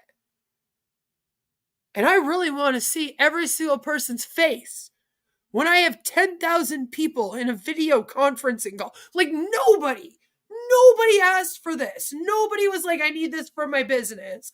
But Ash comes out here and he's like, I'm going to create that because everyone wants it. And it's going to cost $250 fucking dollars every few months, and then it's not going to work. And he thinks we're all supposed to be like, oh my God, this is the most amazing thing I've ever seen. And I don't see anyone coming across it and being impressed. And Mark is almost ready to check out. And he hasn't even begun a fucking webinar on the thing yet. We haven't even gotten into the fucking app yet to use it to make a webinar and like already done. And this is what I'm saying. Most people, which you have to think of the everyday customer, your average Joe, if you will. We have a Joe, but there's the average Joe out there that comes across this, right? They're going to get, like, they're not even going to try this hard. The only people that are trying this hard are those of us that are here to debunk it and show you all how ridiculous it is, or the people that are gung-ho on this thing. Anyone else would have checked out already and been like, what, I have to, no, fuck it. I'm not signing in the second time. Nope, too bad. I'll just go use Zoom. I already have it downloaded. We're good. Came with my laptop. You know what I mean? Like, just why? It's an issue. No one asked for it. But here we are, and we're stuck with it. And hopefully we get to the point where it's going to fucking work. Because remember, this is their big selling point. This product, this thing that he keeps trying to use. So single sign-in is not quite the killer feature that Onpassive thinks it is, and even if properly implemented, won't make a blind bit of difference for the majority of users. What about the Onpassive applications? Well, the senior leaders at Onpassive often say that each of these applications is a billion-dollar business in its own right, making comparisons to Apple, Google, and Amazon. You can make your own mind up about that. But as someone who has worked extensively in the IT industry, I know what it takes to become one of these IT giants. And for me at least, these claims are simply absurd. I'm not going to spend too much time on the individual apps, as I'm not convinced there is any real market for these. There are many free and paid products that are well established already. There is no reason that I can see how any of the Onpassive apps are better or how they could take some of the market share away from their competitors. The technologies that Onpassive use for their products have been around for many years, and there's nothing really new or innovative here. Right? Right? And that's my whole point. Is I'm like, everything that they come up with, even the ones that they haven't released yet, by the way, if you go to the website and you look through some, let's just go take a little quick look just for fun, because we're going to have a commercial break before we continue covering the rest of this. I think everybody wants a little bit of a commercial break, but just for fun, before we do that, let's just go and take a little quick look at what they have, okay? Oh, wait, I can't see the names of them when I'm on the main page. Shit, what are we going to do? That's a problem, Ash. You should fix that layout. So their products. What are their products, right? Connect, Tracker, Verify, which will be their Know Your Customer verification solution, which that's not out yet, but again, that already exists. Mail, lots of emails. Net, oh yeah, that's the one that they have as well. They have the Facebook, which is Net. Trim, again, Net, like a Facebook, but only for people in Onpassive. That already exists. All kinds of social media exists. That's going to be way better than Net. Trim, they have a bunch of those out there. The OES system is nothing new, okay? Some of the other products is like the media center. Bless, the GoFundMe crowding. I guess they're going to have an Women, which is going to be like something that all women are going to be into using. And it's like, these are all things, though, that already exist. Already exist. So you're not coming up with anything new here, ever, Ash. I'm still waiting. I'm still waiting for the new, amazing product that's to come out. But we'll be right back after a message from our sponsors. How do you know if your problems are the result of bad life choices or demons? And what do you do if your problem is demons? My 200-page book, Dealing with Demons, has answers for questions most are afraid to ask. Can Christians be demon-possessed? How can I know what's natural and what's supernatural? Dealing with Demons will teach you how to recognize symptoms that the devil is at work in your life or the life of someone that you care about. Learn strategies to avoid Satan's traps and walk in freedom and supernatural protection. Read Dealing with Demons and be one step closer to living in spiritual victory.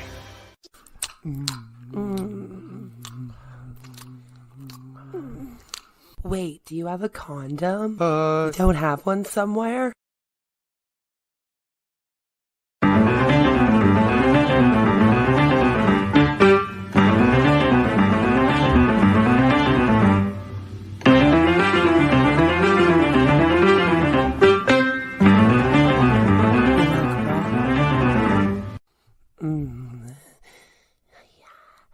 Yes.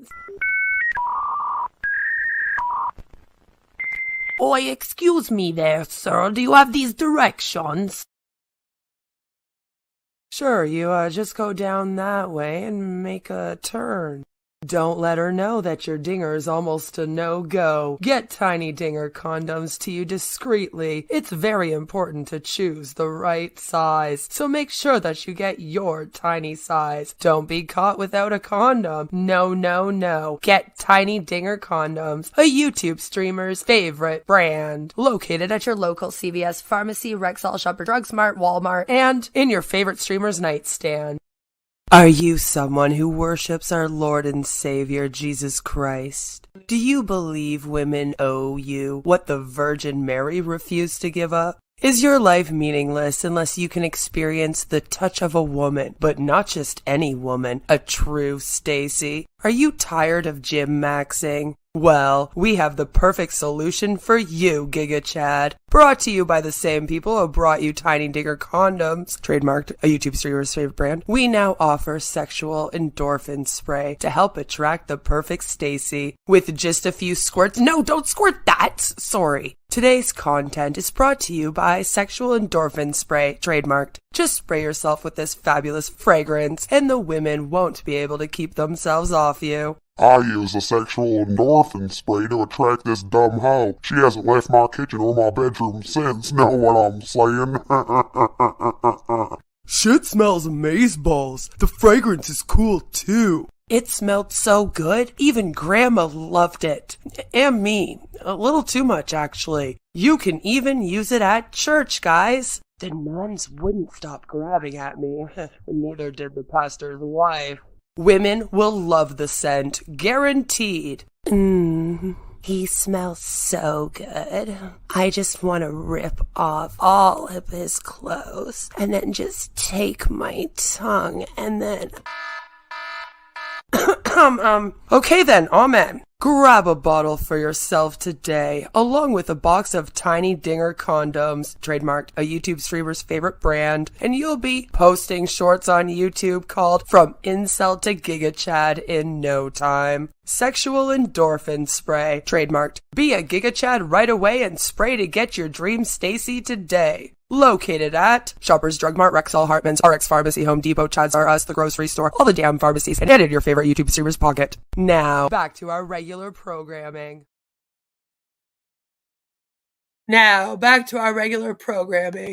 Except my internet messed me up. And then I don't know where we are, but we were around here. So we might be playing a little bit of this over again. Because the video disappeared during the commercial break. I don't know what happened. Yeah, do not use OConnect if you have epilepsy. Probably not a good idea. Yes, Queen did get the order. Are those condoms for chodes? Toads are us. That's right. The Lord's protection keeps you safe. So, we are going to hear about these different applications, I'm sure. As I demonstrated previously, Omail does not have a mobile application, which I think will be a deal breaker for most potential users. I tried it briefly on my personal computer and it seems to work okay, but I personally would not rush to give up my free Google email account and use Omail instead. Onpassive often says that the free Google Mail account has limited storage space, whilst Omail offers unlimited storage. From memory, I think Google offers 15 gigabytes, and for most users this will be more than enough. It's easy to do a little housekeeping and delete any large files if you do start running out of Google space. So whilst Onpassive's extra storage is welcome, it's not totally necessary. I think I'll stick to the free Apple and Google email systems that I use on my mobile phone. Onet is Onpassive's answer to Facebook, a social media platform. Wait, before we get into that, I just want to say, like, with the Omail, the whole thing is that it's not free, right? Because when you go in there, you are going to have to pay. They try to get you to pay the subscription fee. They want to have a subscription fee going. So technically, like, in future, even that's going to cost money because you'll have to join Onpassive in order to use these products. Allegedly, all these free trials and stuff is just to get people in the door. And it's kind of up in the air for what will happen in future with the pricing of this shit. Other than the OConnect allegedly being priced as of right now. It can change. Ash even says it can change in future. So nothing is written in stone here. That brings together like-minded people to chat, discuss, and share information. I had to browse through this, but there are only a few single posts up in the public forum. There's no thriving community here, probably because Onpassive uses Facebook instead. It's ironic how Onet is advertised as being better than Facebook, yet Onpassive's vocal community uses their competitor's product instead. Moving down the list, OTrim is a simple URL trimmer that is offered for free by Onpassive. What is a URL? Yes, the thing about the ONET is that it will only be people that are using the OES system and Onpassive that are ever in ONET. And then, yeah, people have private accounts, so then you have to friend them in order to see. And I just don't see it. I mean, there's so many social medias, it's never going to make it because you have to be in the OES system and be registered with Onpassive to use it. So it's not like something that's open to the public anyway. You know what I'm saying? It's a hug box of Onpassive people. Trimmer. Well, if you don't know, you definitely do not need one. And even if you do know, as an individual consumer, you still probably don't need one. URL trimmers or shorteners can be useful for online businesses to handle and manage their web page addresses. It would take too long to go through this here, and it's not really relevant as there are dozens of free URL trimmer all over the internet, just like Onpassive's. So I guess if you're really after a URL trimmer, have a look at this one. But they all pretty much do the same. Onpassive have And the other companies have similar products to this and better ones, and they actually work. And a lot of them for cheaper. So one thing Ash never did is look at the competition, like for real. He's just got such an ego and he's such a narc and con artist that he just convinced himself he's better than everybody right off the bat, right? So he never actually paid attention to what was out there, I feel like. Because some of his whole, we're making brand new products and things that aren't actually out there is just pure ignorance. And him just being a boomer himself and not knowing that a lot of this stuff has existed for a long ass time. And isn't exactly seen as like brand new anymore either. Winners on the free, losers on the paid.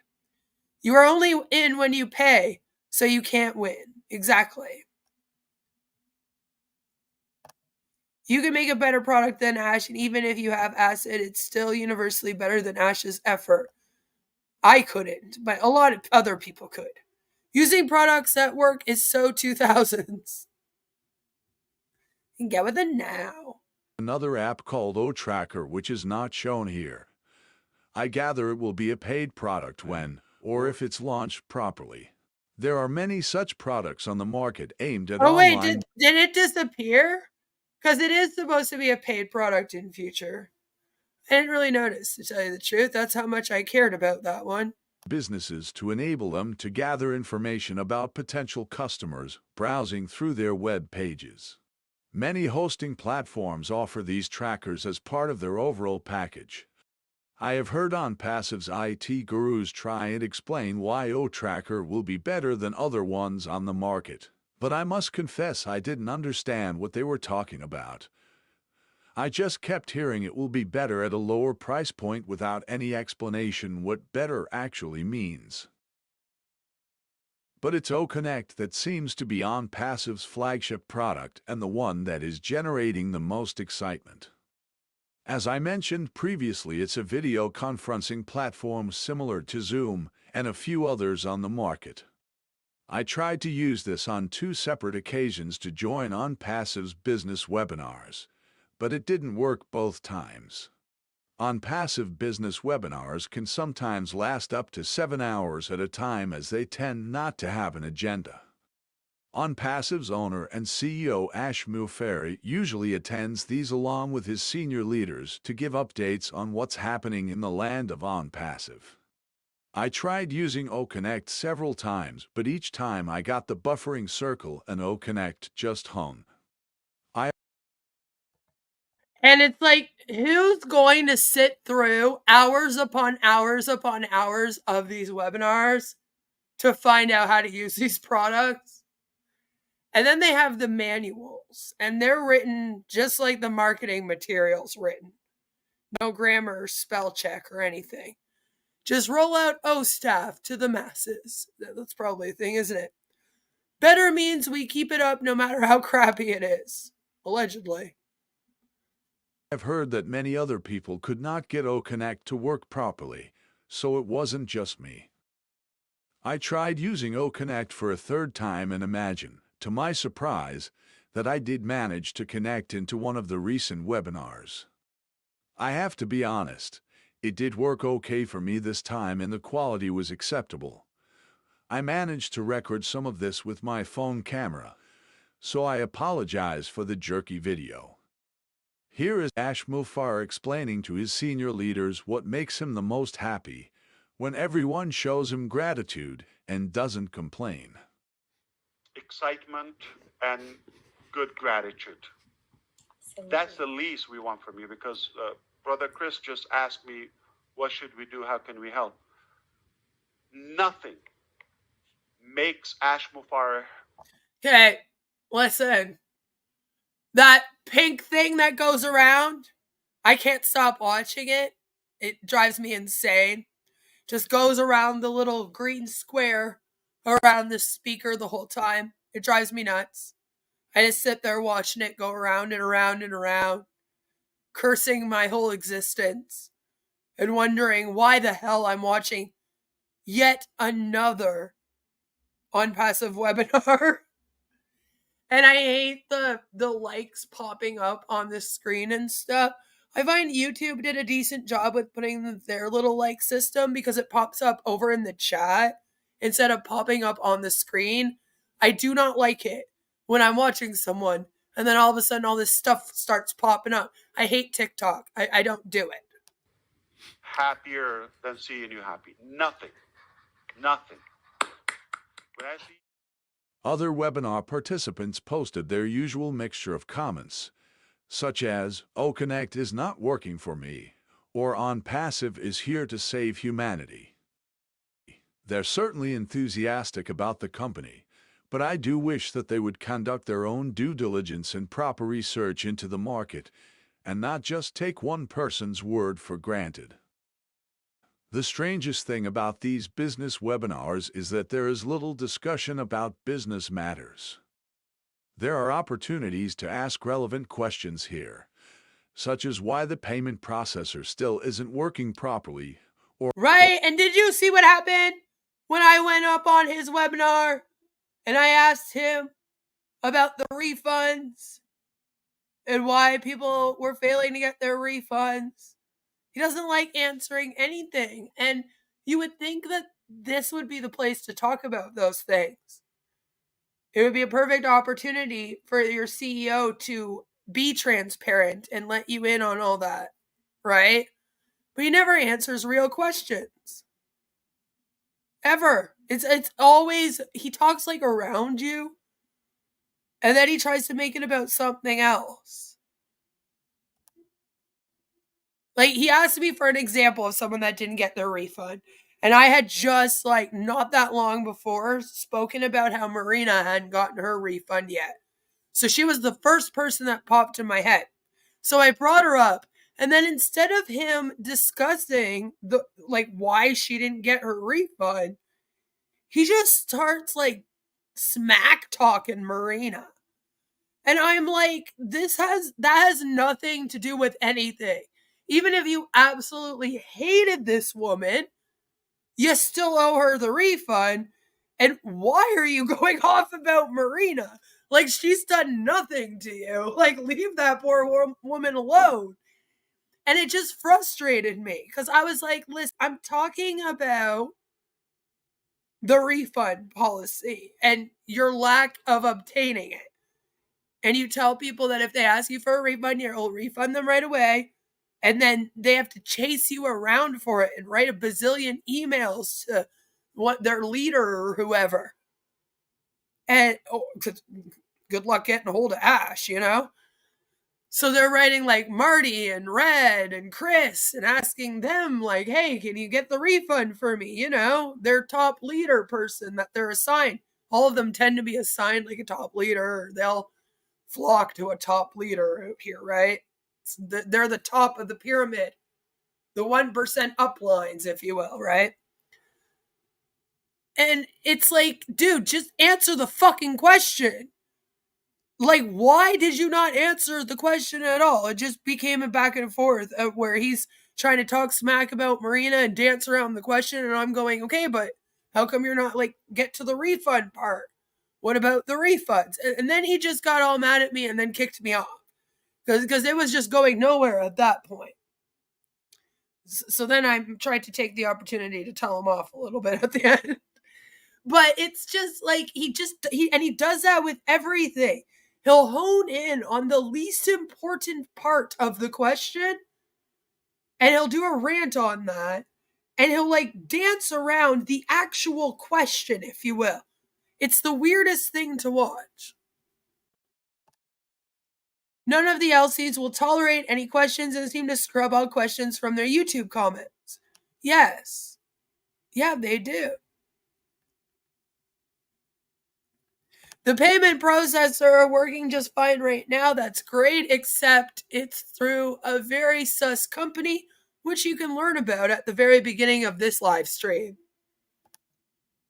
I would not dare put a cent into that if I were you. I'm just saying. Remember they roasted that guy that saw the back office but wasn't a founder? Yeah. And somebody else asked them a question once. And Ash just like lost his shit. Like he actually like flipped out on them. He's straight up flipped out on people before and pretty much called them names and booted them off because they've just asked him a question that was, you know, a little difficult. Like right now, asking about your payment is what makes them flip out. Or when long-delayed products will be released. But no one seems to ask these obvious questions to get updates. Although I didn't manage to film this, the first half hour of the webinar was like a testing session for OConnect, trying to get things working properly, switching cameras on and off, muting and unmuting audio. I found it strange that this was being conducted in a public forum. But let's assume that OConnect is as good as Onpassive says it is. Who is it really aimed at? Onpassive says that everyone who sees it will buy it because it's superior to the competition at a much lower price point. I'm not quite sure what that means as it's never defined or quantified. Onpassive does, however, make claims that over 5 billion people of the world's population who have access to the internet, irrespective of where they live, or whether they can afford it or not, will want to buy this product. Here's one of the more creative Onpassive leaders trying to explain what the Onpassive business market is. Who do you guys think it is? Who do you think he chose? Who do you think Mark chose? You think it's Marty? Maybe Chris? Maybe Red? Maybe someone we haven't seen in a while on the channel? I can give you time to answer.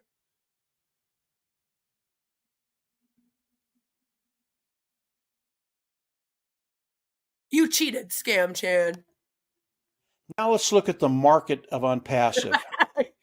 You As cheater! we look at OConnect, what is our market within OConnect? It's 5.6 billion people. Now we add another product to that, and the next product that's coming out, I believe, is ZoTracker. Well, what is that market? It's 5.6 billion people. So the amount of sales that are possible coming into Onpassive with two products is 11.2 billion. Then you go to three products. The number of sales we could do, 16.8 billion. Then we go to four products, 32.4 billion. This is what we like to call Onpassive math or MLM math. But for the sake of us talking about Onpassive today, it's Onpassive math. Sales are possible within Onpassive. How many products will Onpassive come out with? 10, 12, 15, probably more than that. In fact, I can almost guarantee that. So when you look at the number of sales that could be coming into Onpassive, the number is just outrageous. Yeah, I think the word outrageous is just about perfect when describing this marketing clip. He's called Mike Ellis, by the way. If anyone mentions Zoom, a competitor to OConnect and one of the market leaders in video conferencing, Onpassive leaders quickly say that OConnect can handle 10,000 or more concurrent users, whereas the lower-tier Zoom products only handle 100. Okay, that sounds great. Now, listen, 100 people is, to me, like more than enough, right? I mean, do you need to see more than 100 people when you're doing like a business meeting or conference? You know what I'm saying? Like, I feel like that's more than enough. And like most businesses would be like more than happy with that amount. And nobody's asking for more than that. Remember, they're also all sharing their screens at the same time. Just think of what that would look like on your device. Imagine being on a mobile and you're trying to go to one of these webinars and you have like over 100 people sharing their screen. Like, this is what it just sounds ridiculous. And the mental image in my head is pretty funny. Pretty funny. Great on the surface, but do individuals need more than 100 attendees? I wish I had that many friends in the first place. And for the few that do, there are paid-for options in Zoom that progressively allow for more users. Let's look at pricing of both OConnect and Zoom. We know the cost of OConnect will be $125 per month. That's $1,500 per year. Zoom has several tiers of products, all at different price points. Firstly, it has a completely free option. The vast majority of individuals, assuming they really need a video webinar platform in the first place, would use this. People like the word free. Market research. And you get pretty much everything you need in the free. Like, unless you are running like a huge corporation and you're doing like hours upon hour long meetings, right? Most people would get either the free or the pro package at the most. Okay. But look at the thing that, like, how much it costs. For the business plus package, right? It's $250. That's per year. Onpassive's OConnect is $250 every 3 months. Shows that individuals will always choose a free product with fewer features over a more fully featured one that costs money, assuming it does the basics that they are after. Sure, it's nice to have the bells and whistles, but free usually works better than paid for. The free Zoom product only allows meetings up to 40 minutes though, but I know quite a few people who use it for longer than that, simply by restarting a conference again. It works for them for very occasional use, and above all, it's free. But for people who really do need a video webinar or conference platform, one of the higher Zoom plans usually suffice. The first paid plan allows for meetings up to 30 hours, and it costs 1/10 of the price of OConnect. Want more attendees? There's another tier that is still $1,300 cheaper than OConnect over a year. But wait, I hear cries from the senior Onpassive leaders that OConnect handles 10,000 attendees, not 100 or 300. Well, Zoom does have plans that cater for thousands of delegates, but they are usually negotiable and aimed at a much smaller corporate market compared to the plans for individuals and small businesses. I do know the approximate costs of these, but can't discuss these here, since they... Yeah, like, most people don't need that amount, right, Scam Chan?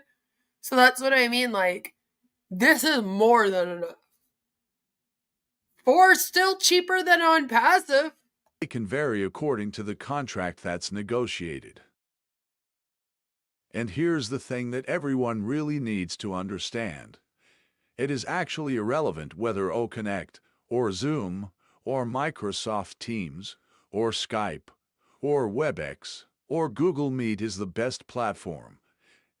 It's all about price and choice, and Onpassive does not have a version of QoK for individuals or even small businesses.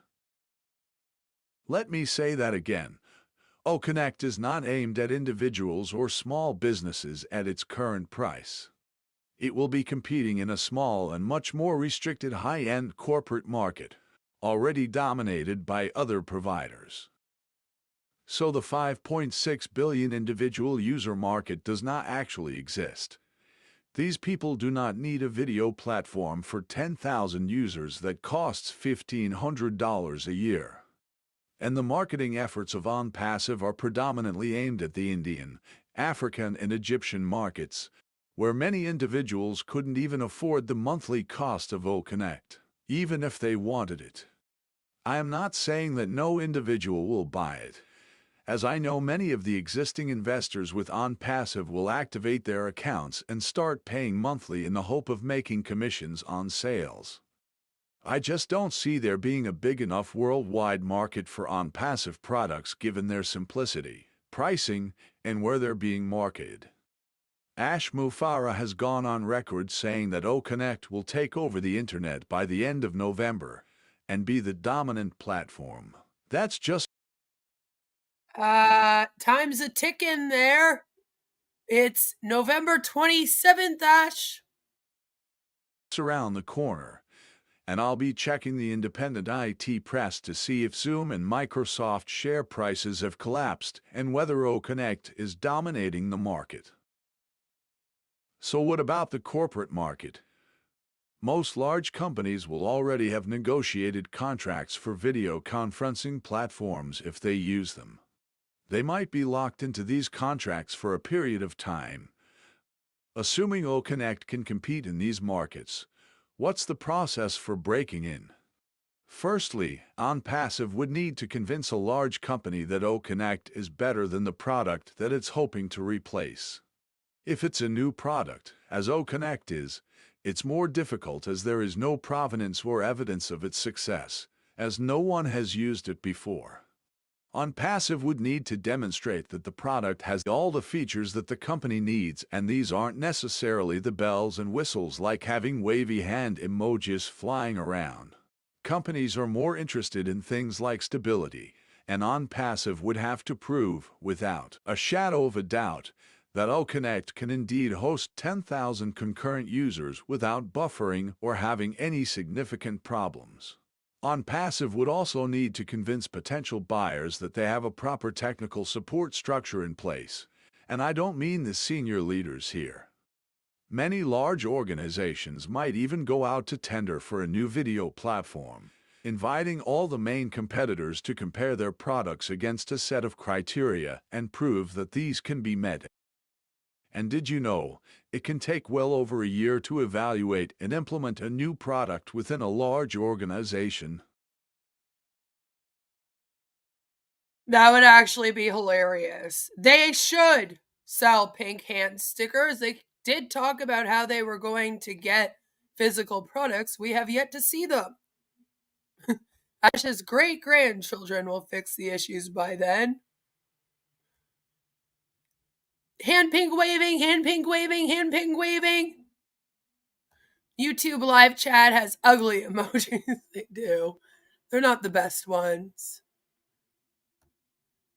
But then again, companies might just be happy to stick with their existing product and not create extra work for themselves evaluating a new product like QoK.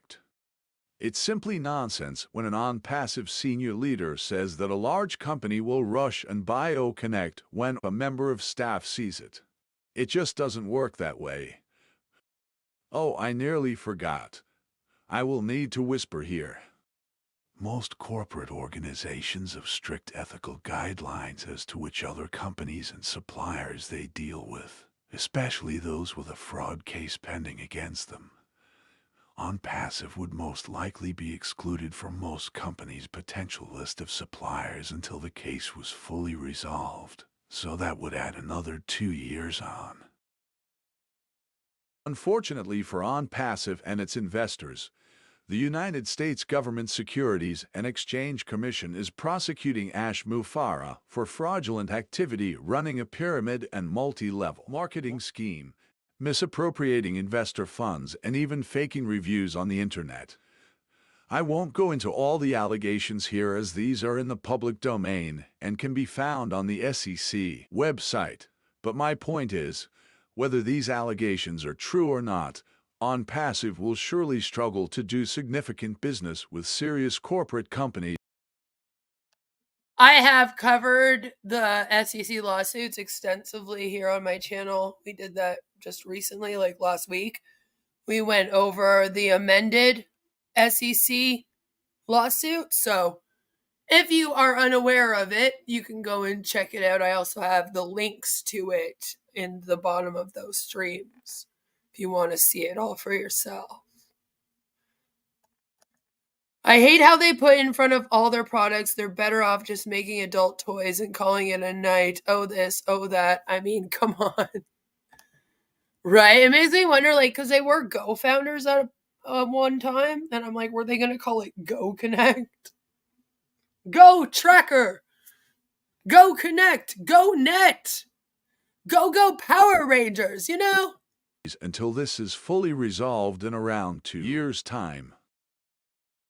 Given all that's going on, I'm just not sure how Onpassive will own the internet, dislodging all the other major players in the next couple of weeks as claimed by Mr. Mufareh.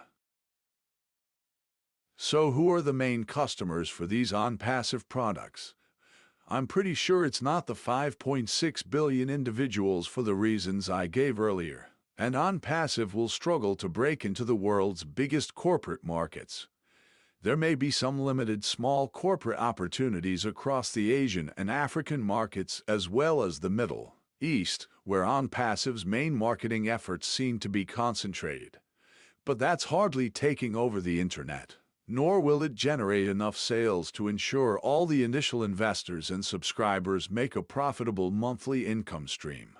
So my own personal opinion is that Onpassive's biggest market will remain the original investors and founders themselves. They are the keenest and seem to have a great belief in the company and their CEO. I think some of them, especially those with disposable incomes, will subscribe to the products, hoping there really is a worldwide market out there. I think few new users will buy Onpassive products though, regardless of how much traffic Onpassive's groundbreaking AI generates. So, well, Louisiana Swamp, if you join the members, then you also get those. And I have to agree. I don't see Onpassive. You would think that they would have already gotten some attention if it was also innovative and amazing as they claim. You know what I mean? Like, nobody knows about this thing. Forbes has no clue they exist. None of the tech magazines know. None of the business magazines know. None of the marketing. No one of importance knows of this. And if it was actually anything that are decent, you know, legit, you would think, you know. It drives me nuts. It's like, when you already have millions upon millions of people then coming right now, when we hear about this all over the news, wouldn't this be announced? Like, how come none of the US news is like covering this? Like, amazing innovative tech company with AI technology, machine learning, gonna change the whole internet world.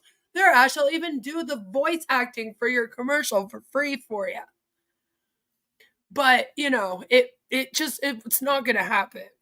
Nobody is ever going to be rushing to this thing to use it, especially individuals.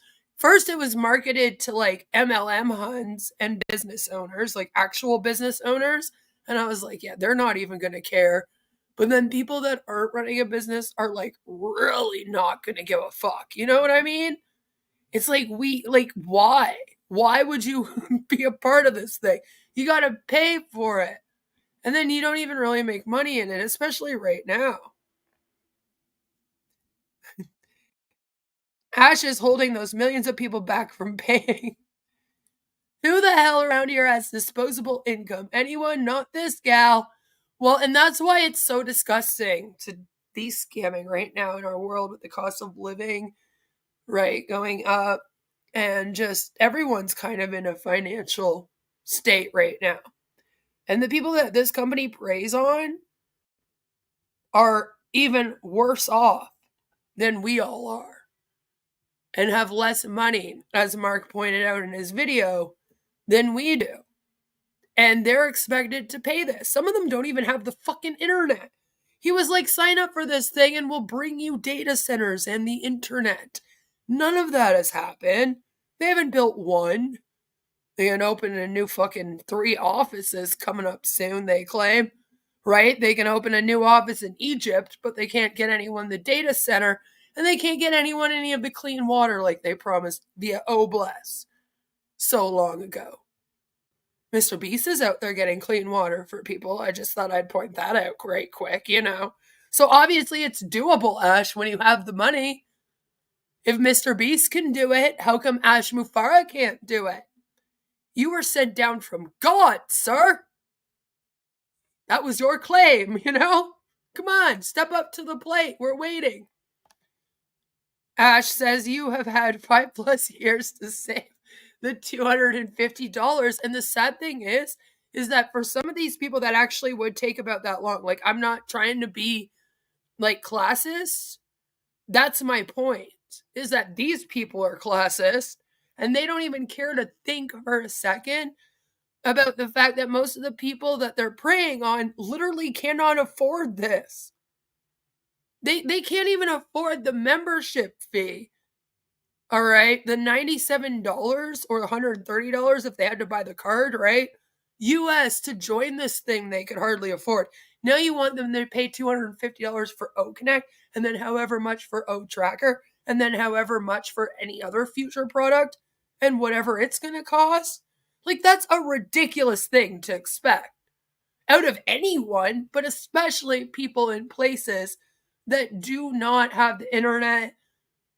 We literally have pictures of a mud and grass hut that's running a business on the side of a dirt road in like South Africa somewhere. And Ash somehow got them to sign up for Onpassive. And they don't really have internet access very much over where they are. And the business doesn't need the internet. It's a side of the road business. Okay? Like, it has no reason to.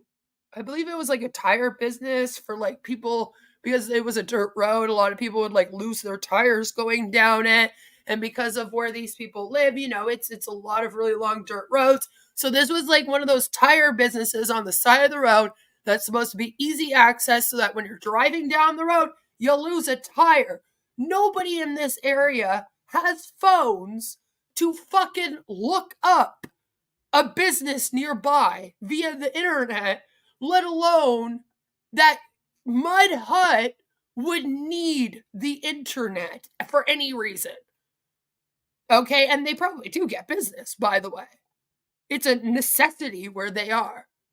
Like, their business is very much needed, and it's very much accessible already without the internet. Like, it has no reason for the internet. You have to be within the vicinity of it in order for you to use it, you know? So it's like nobody's looking it up in another country, okay? Like, that's just not happening. And when the people that would be customers for the business also don't have internet access, it makes 0 sense. It makes 0 sense. At that point, when I see someone selling somebody something like that they don't need, it becomes very apparent this is a scam. Because even when I was in like nitty-gritty sales, and I've worked in sales before, the one thing that they always said is don't sell it to people that don't need it. Like, if they actually don't need the product, they're like, you're not going to have a selling point. Sell it to people who actually would need the product and are going to use the product. Then you actually can sell it to them, right? So it's literally like it drives me insane. That's one of the most basic things you learn in business, any kind of sales too, is like the customer needs to have a need for the product, or you have to find the customer's need for the product in order to sell it to them. These people literally do not need it. And he's still like marketing and selling it to them. And I'm like, stop. That's so predatory and gross. And it just goes to show you don't actually care about, do they actually need to use it? Would it actually help their business? It's supposed to help businesses. But if it's not going to help the business, what is the point in taking their money? At that point, then you're just Ebenezer Scrooge right now. You know? Like, why? Why are you doing that to people? It drives me insane. It's one of the biggest things that keeps me covering this company. It's just because I think of things like that, and I'm like, how dare you prey on a business like that, knowing damn well they have no use for any of this shit, and that you're just going to make them bust their ass to come up with all this money to pay for this shit that they don't need, because you're a selfish piece of ass, and you just want to sit on some throne over there in Orlando, Florida, taking your wife to the spa and everyone's died. Okay? It makes me upset. And that's what I mean when I'm like he doesn't even know what his target customers are, because he doesn't care, because it's not about the actual use of the product. Because again, like I keep saying, I don't think it's about the products at all. I think it's just this guy trying to take everyone, as many people as he can, for as much money as he can. And the other MLMs / pyramid schemes that he ran had failed and didn't make him get rich quick.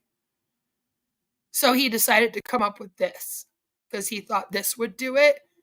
And so far, he unfortunately has been successful to the tune of $108 million, which is why the SEC is going after him for that amount. That's the amount they say he has taken from other people.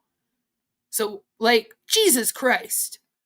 You know, I just need him to stop.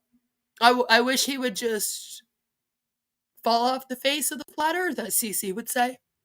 The founders will most likely continue to use the products like QoK just to socialize with each other.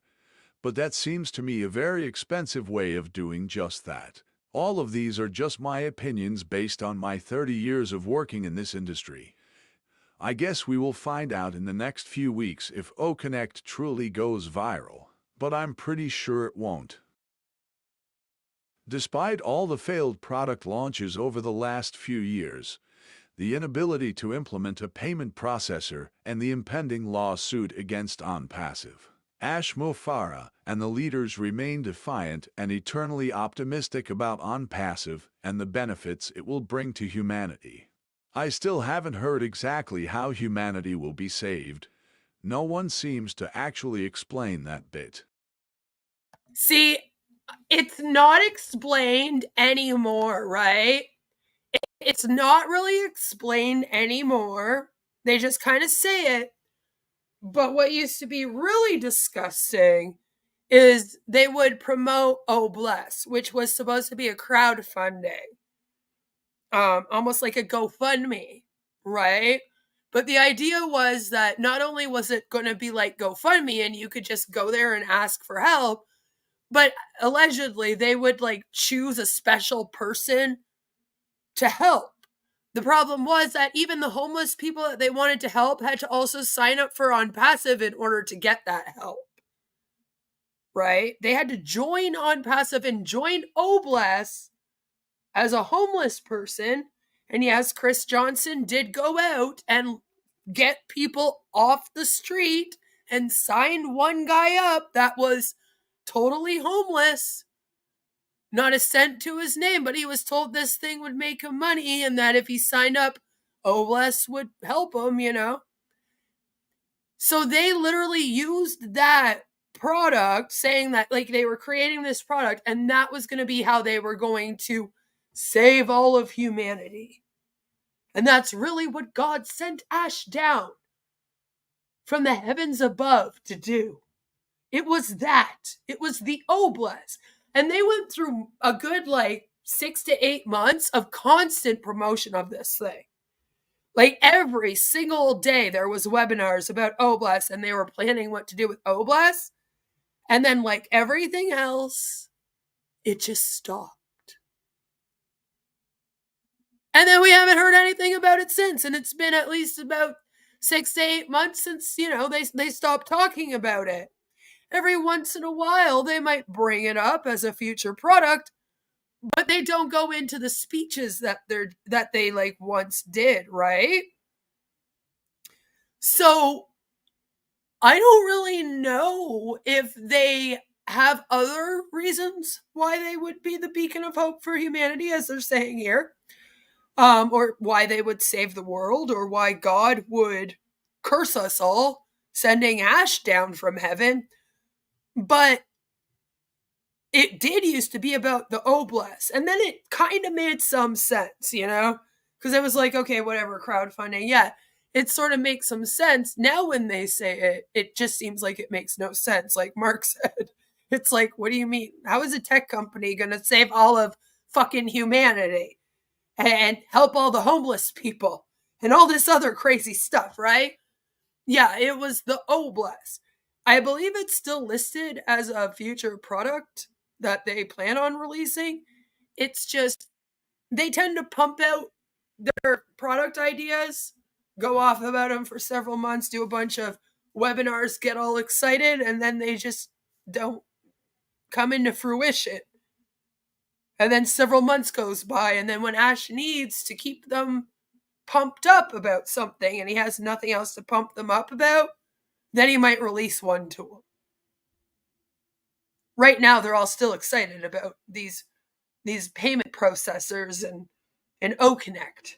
So, he doesn't have to release anything else right now. We got too much going on at a time. Mark says, yes, there will be some people who are very hard up who are being scammed by this. Some of the comments I've seen by these people staking their life on this are simply heartbreaking. Yeah, people will say, I've put my whole life savings into this. My family's generational wealth depends on this. And you're like, oh God, no,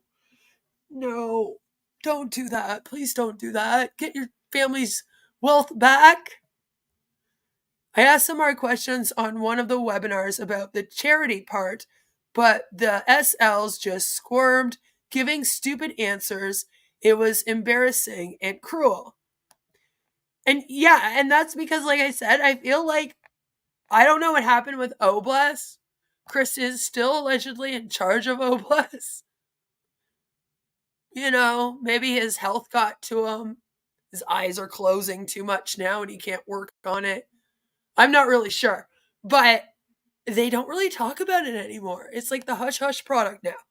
They're like, oh yeah, just maybe don't bring up that one. And I wonder if that's because of the SEC lawsuit. Because then they'd really get in trouble. Because then it's like it's almost like they wanted to run Oblast like a nonprofit, but then they weren't going to do any of the appropriate things you would need to do in order to run something as a nonprofit. Do you get what I'm saying? So I wonder if there was something with that, and because of that, it's kind of, this SEC stuff is going on, just kind of like pushed off to the back burner for now. Because I often question that and the legalities behind them running a so-called, because they talked about it like it would be a whole organization, not just some crowdfunding app. It was a huge deal, and it was I feel like there's more that's going to go into making that happen than just you guys making this Oblast software and claiming that you're saving the world with it, Saw that someone in PNG had bought OConnect, and yet they cannot use it as they have no internet. Exactly. That actually happens a lot. And PNG is Papua New Guinea, if you don't know. Sorry, guys. That's like a fucking constant thing. And that's what I mean. They don't even have the internet. They have no reason. They're not running businesses online. They don't even have an online. So there's no reason. Yet there's Ash give me your money and we'll bring it to you. It's like, no, just go sit down. Remember when Onpassive gave away all that food? Why did they stop? Because the hype died down. Ash just does things like that and the giveaways with the cars and the laptops and other things when he wants to keep them hyped up. He needs a reason to kind of keep them hooked on the scam, you know? Unfortunately, it was just to get some marketing collateral, yeah. Ash is going to have blood on his hands because of this. He is. He is. And we've talked about that, unfortunately, before and what it will mean when this thing actually does crash down for the people that have put their whole lives into this. I've seen Julie break down crying, worried about things like that.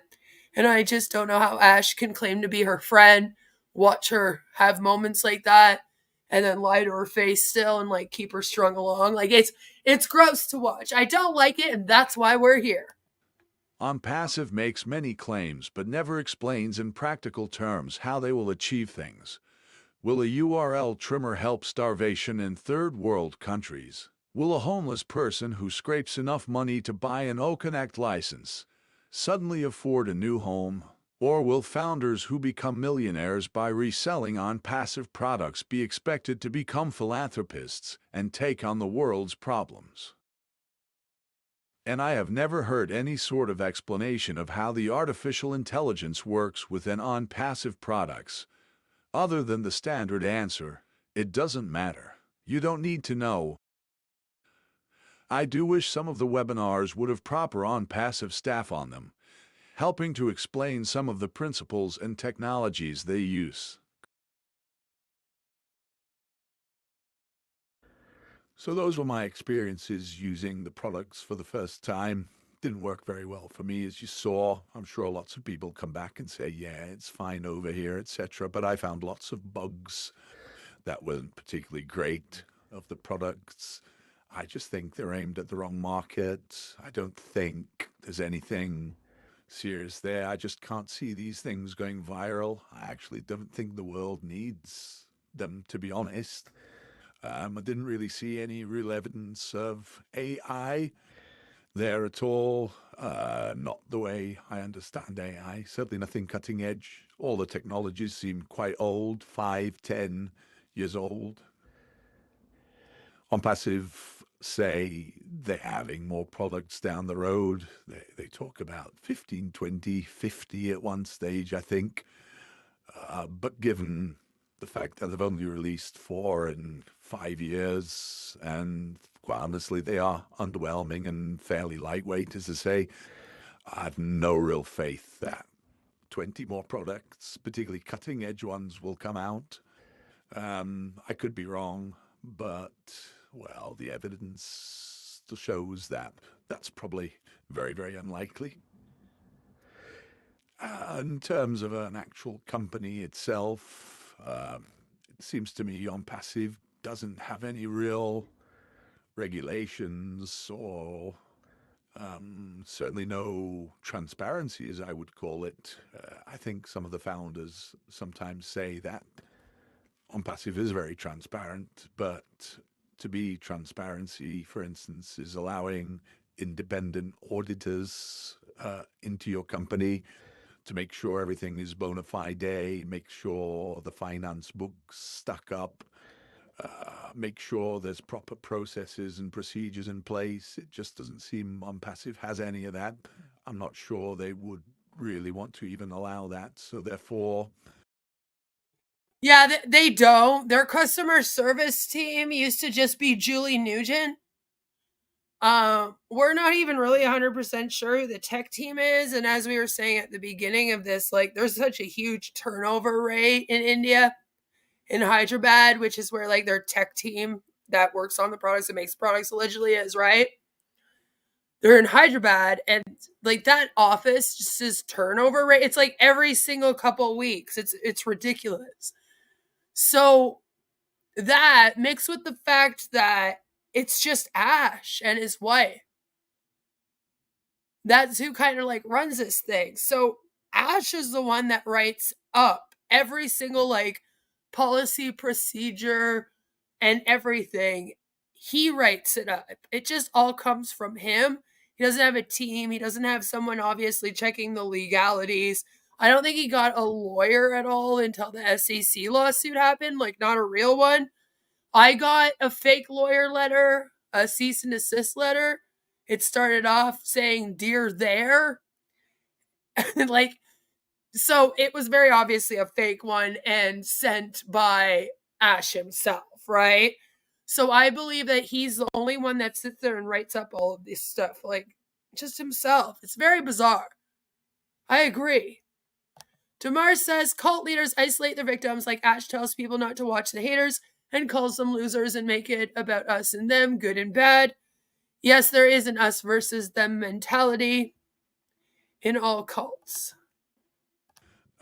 That's not a serious company for me anyway. Yeah, I also think it's quite strange how Onpassive conduct their business online in public forums. For instance, the webinars should be much more business-oriented. They don't have agendas. It's mostly the senior leaders and founders who are answering technical questions, and yet I just don't think any of them really have any technical knowledge. They're also doing a lot of the marketing for Onpassive, trying to create people to subscribe and try and making more sales, and yet they exaggerate a lot of information, and it comes over as quite amateurish and not professional at all. And if I were a chief exec of a company, I wouldn't want that. I'd actually want to create a professional environment that people could see to promote sales. So I think I'm worried for Onpassive that if there are any corporates, for instance, looking at this, if they want to evaluate some products, I mean, they just wouldn't do it. I mean, for instance, where's the technical support department? I don't see any evidence of that anywhere at all. But this Ash Mufara just seems to encourage all of this. So anyway, it seems very strange to me, that's all. I do think there is some value, though, to Onpassive, but it's not the IT side of things. I think it's more the social media platform and using OConnect to bring a whole bunch of like-minded people together who seem to have fun, who like being together. They talk about being on the journey together with Onpassive. And no doubt they seem to get quite a lot of value being on these webinars. Now, they're not for everyone, certainly not for me, because I expected them to be technical, I expected them to be business-oriented, but it just seems like a social gathering that just lasts for hours with no agenda, but that's fine if that's what people want to do. And I think that maybe there's an opportunity to turn Onpassive into that and license out products just to the original founders and, well, just get on with it and have fun. I'm going to finish up now. There's probably a lot more I can say, but let's just leave it at that for now. I think for anybody who's thinking about joining Onpassive, I would say just make sure you do your proper research. Just take advice from lots of different sides. Don't be too quick to part your money at the moment. You always have opportunities later on, whatever anybody tells you. Just make sure you do your due diligence and investigate everything properly. And that is Mark B's official review of Onpassive, the products, the technology, the lack thereof, and the whole aspect of the webinars, which I enjoyed. I wanted to let Mark talk at the end as much as possible without interrupting him, because I think he brings up a very good point. And this is the thing with these MLMs and commercial cults, and even cults alike, is that it's not often about the products, the services, the religion, the whatever it is that brings them together initially.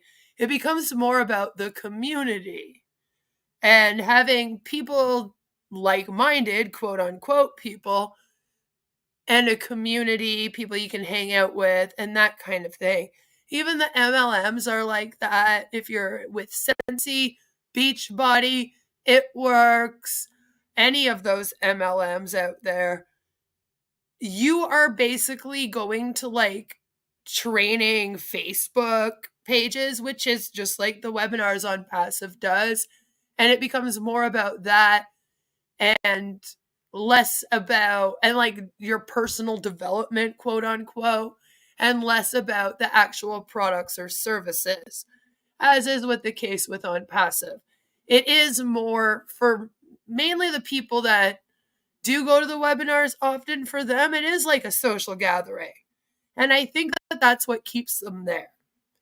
If it wasn't for this cult mentality that they had and this group gathering that they looked forward to several times a day, because they'll go from one 5-hour webinar to another 6-hour webinar to a 2-hour webinar. Then they'll watch a half an hour video. Then they'll go back to a 7-hour webinar. It's all day and sometimes night long.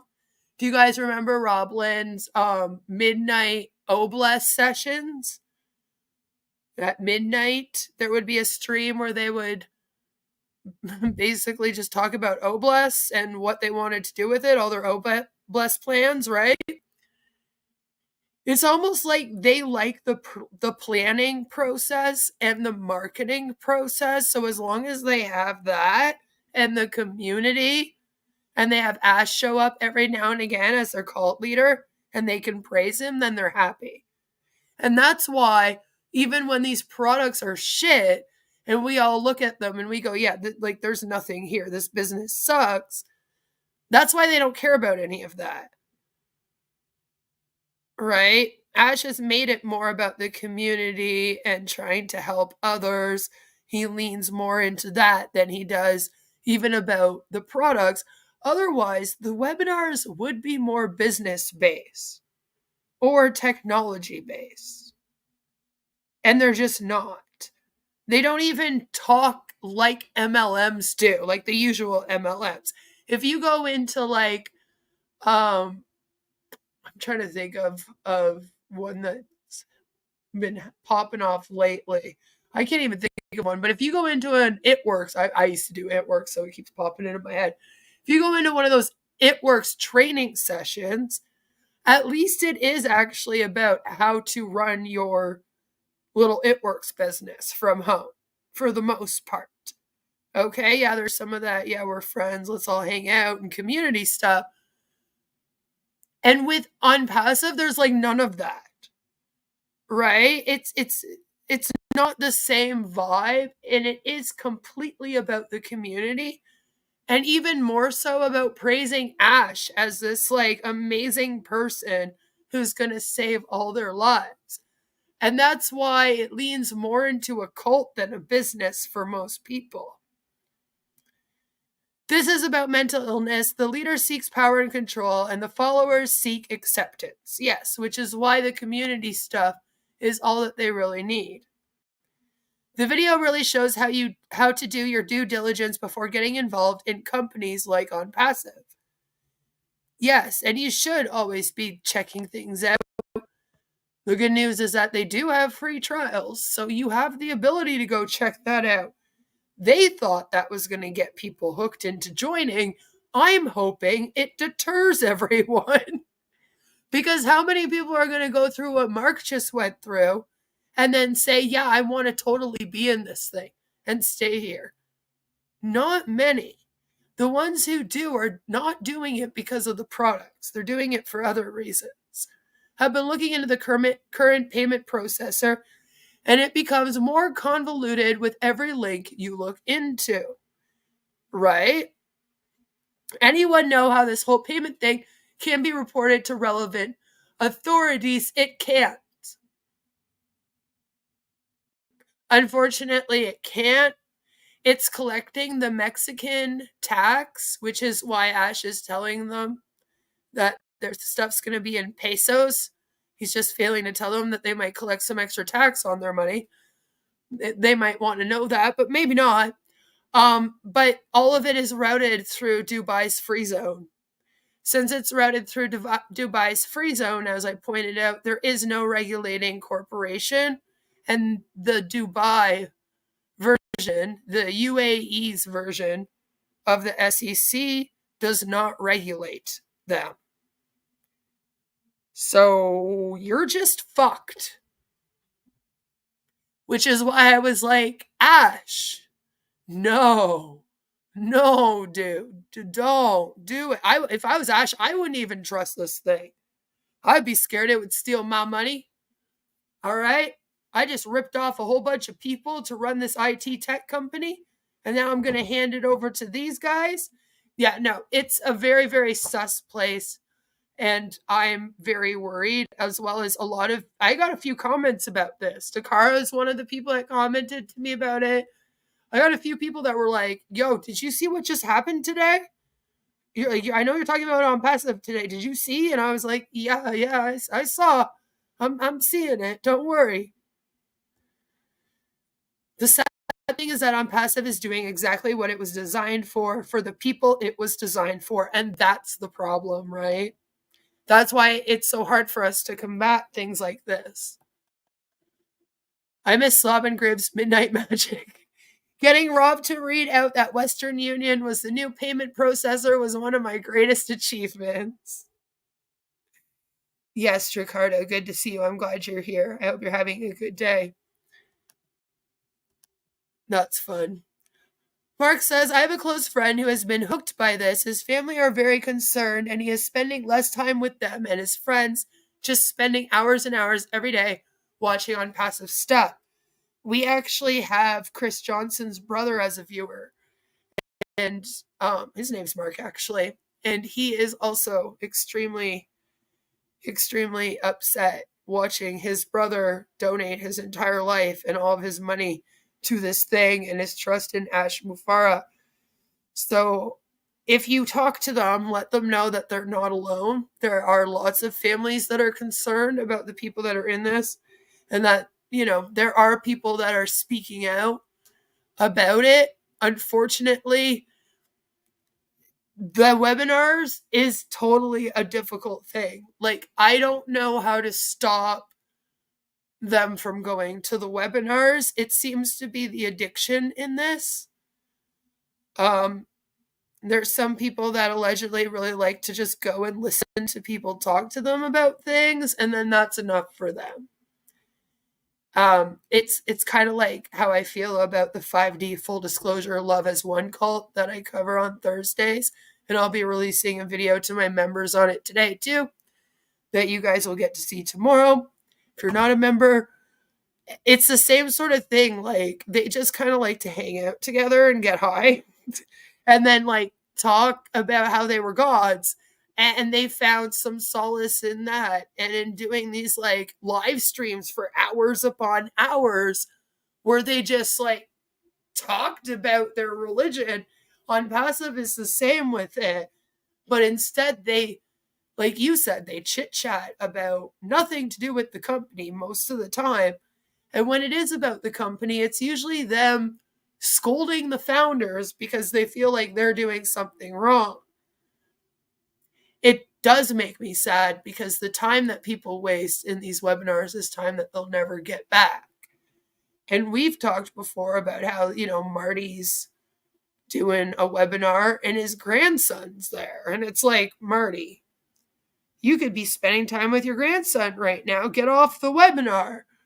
You're going to go to 7 more today that are each going to be at least 3 or 4 hours long. I think you can get off this one and go spend some time with your grandson. That's the thing that MLMs and cults take from people that people can never get back. You can get back your money.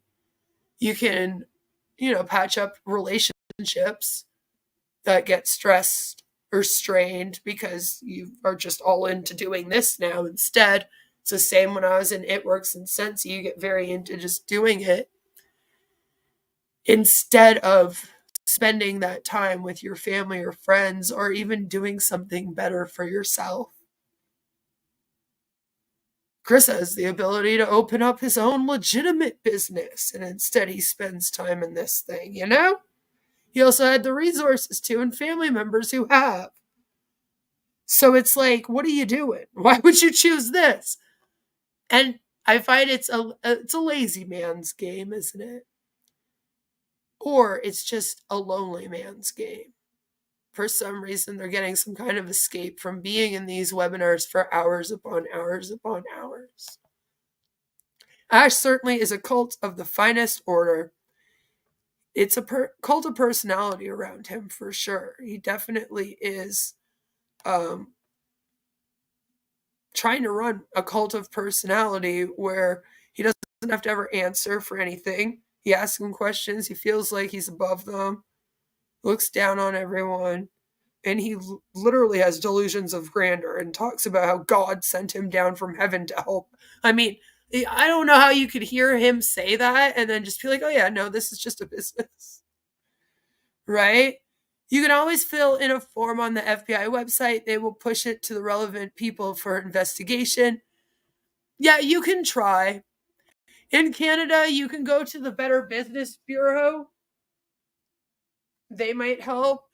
The only problem is that technically this is out of Dubai, which is why Ash also went to Dubai and wants to move Onpassive to Dubai and is moving all his money through Dubai, is because of the free zone. No regulations. It sucks. Without the webinars, the founders would be forced to use the products and they just couldn't face that. Exactly. And as is the case with a lot of these things, though, like I feel like most MLMs you could do without their products, you know? Really, it's just the distraction so that they have a reason to take your money and then waste your time. These people don't want to start a business, have no knowledge, no tech savvy, and using their last dollars on some fairy tale shenanigans from Ash. And that's what I mean. A lot of them, maybe they don't have the resources to start a business. Maybe it's not really an interest, but they all want to make money and be successful. And they all want to have a community around them while they do it. And something like Onpassive, you know, it does satisfy those needs. So that's why I say if that's all you need, then it does its job. And that's the problem. Right? And it's kind of like you have to think to yourself, though, why would they want you to be a part of this? Right? If you have no use for it. Like, you just got to kind of ask yourself that. Obviously, they just want your money. That's all they care about. And they're lying to you when they say they actually care about you. All that's front. But they really know that the community is what they're depending on to keep you here. It actually is brought to you by the makers of Telex Free. Ash Max was made right after Telex Free. It's his version of Telex Free that he made himself. It was basically like the same thing, although it was called Ash Max. And he was in Telex Free when it got shut down. And he was also in Pay Diamond when it got shut down. And then he joined GDI. And we're pretty sure he's still in GDI. And so might be a couple of the other high-up founders. We've seen them post like recently about it, but not very often. And it's a passing, fleeting moment. And we don't have anything to 100% confirm, but we've even wondered if they're forking GDI stuff for Onpassive, or plan to, because they're similar. I don't know why you would need to be in both GDI and Onpassive personally. That's like being in like It Works and Prove It at the same time. Like it's why? Why would you need to be in two health and wellness? You know, it's the same thing. Unfortunately, the scammers prey on the vulnerable, sometimes lonely and slightly lazy people, and those who think they have not been successful with their lives. And one of the major things that they prey on over here too is people that have failed in other MLM companies. And they say this isn't really an MLM, this is the end-all be-all business that you'll need. This is what you're looking for. If you've been in an MLM before, like It Works, Sensi, I've done both, unfortunately. Check out my channel for those stories. Beachbody, Prove It, you in Organo Gold, which I have to update on sometime soon. You in a Crypto One, it didn't work out for you. That's cool. We got you over here in the cool zone at Onpassive. It's mainly the cool zone, Marty, that goes on and on and on about that. But Ash has also mentioned it on a handful of times recently, where he said, yeah, all those other MLMs, I've been a part of a bunch. MLMs are the only people, like, you can only be a CEO of a company like Onpassive, like a scam or a pyramid scheme or an MLM, and come out and announce that you have failed at every attempt to do what you want everyone to trust you can do. In the past, you can be like, I have failed 500. I have been in every single MLM company known to man on the entire earth, and I have failed in every single one. But by golly, I just created one, and now it is the one that is going to be successful. And even though I just told you I failed at this 500 times before, I want you to put trust in me that I'm going to do this time. And then everyone goes, yeah, no, that sounds amazing. Let's do it. And then you're over here, sitting over here with me going, the fuck am I watching? The hell is going on right now? Why? Why can you come out and announce your complete failure and then use it somehow to levy that now this is now a good idea? All right? Like, am I the only one that's like, could you have a better resume maybe? Maybe tell us about the ones that you might have made some money in and then try to sell me on the new one, but it works over here. And Ash and Marty use it a lot. Marty, it's pretty much Marty's whole pitch. He'll be like, I've been in a lot of MLMs in the past. I failed all of them, but this one I trust. I trust Ash with my life. We met in GDI, another MLM. We failed together. It's like, I don't know what to think.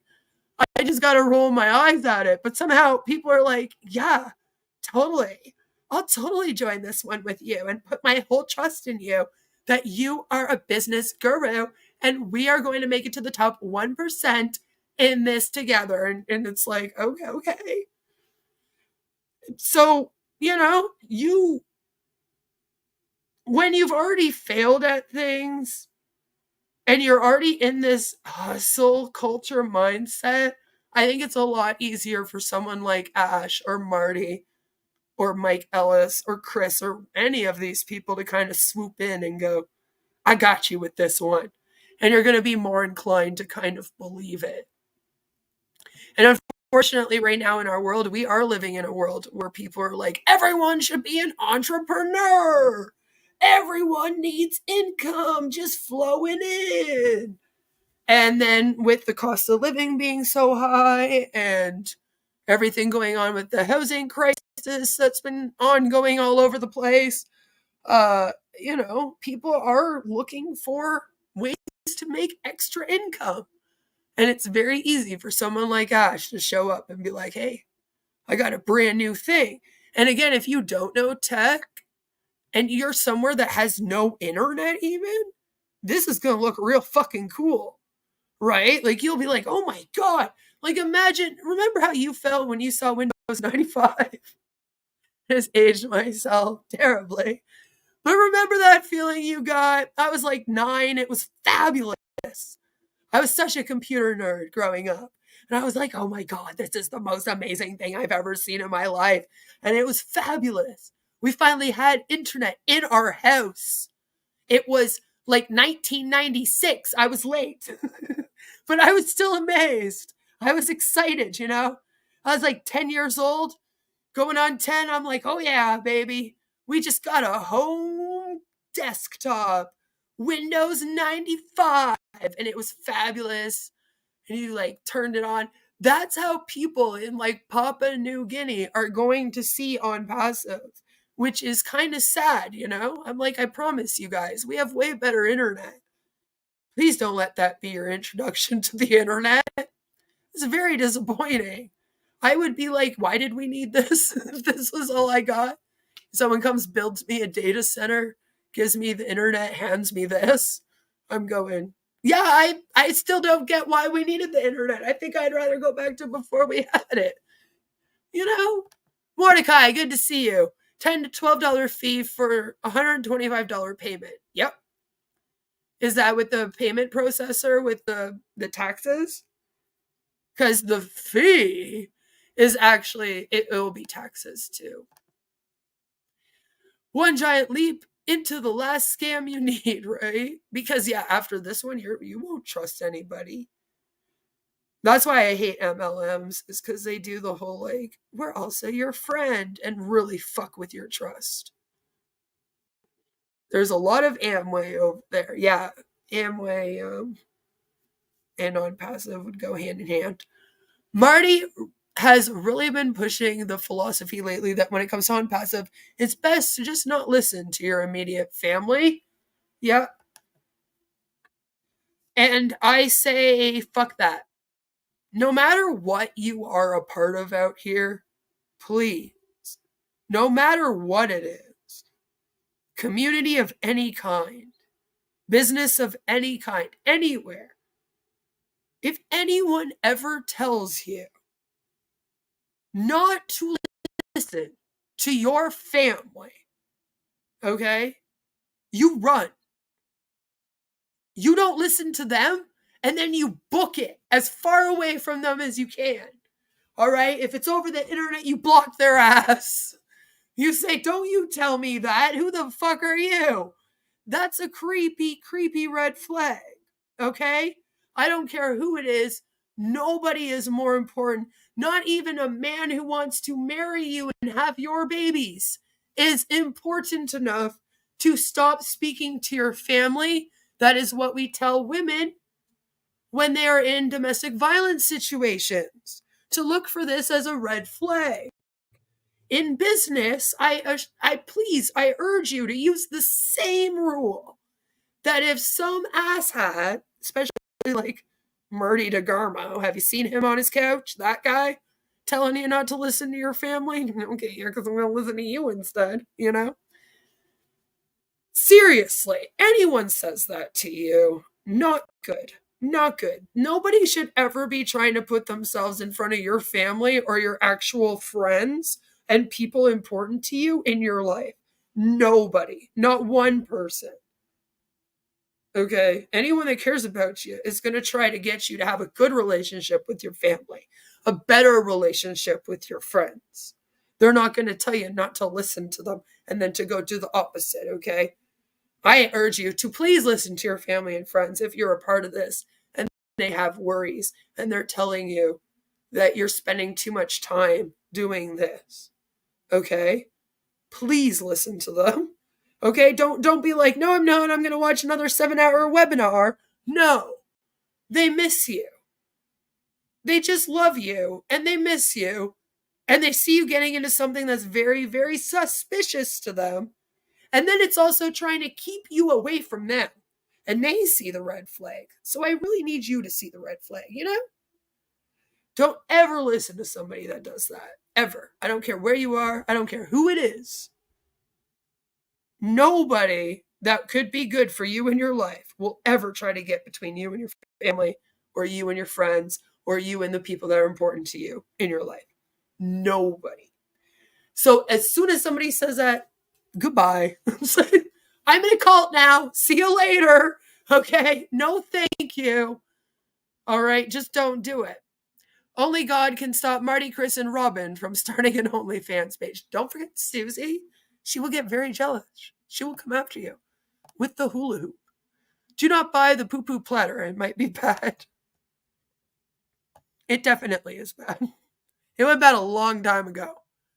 I'm surprised that people sat here listening to us just do webinars for 3 years before they're like, yo, dude.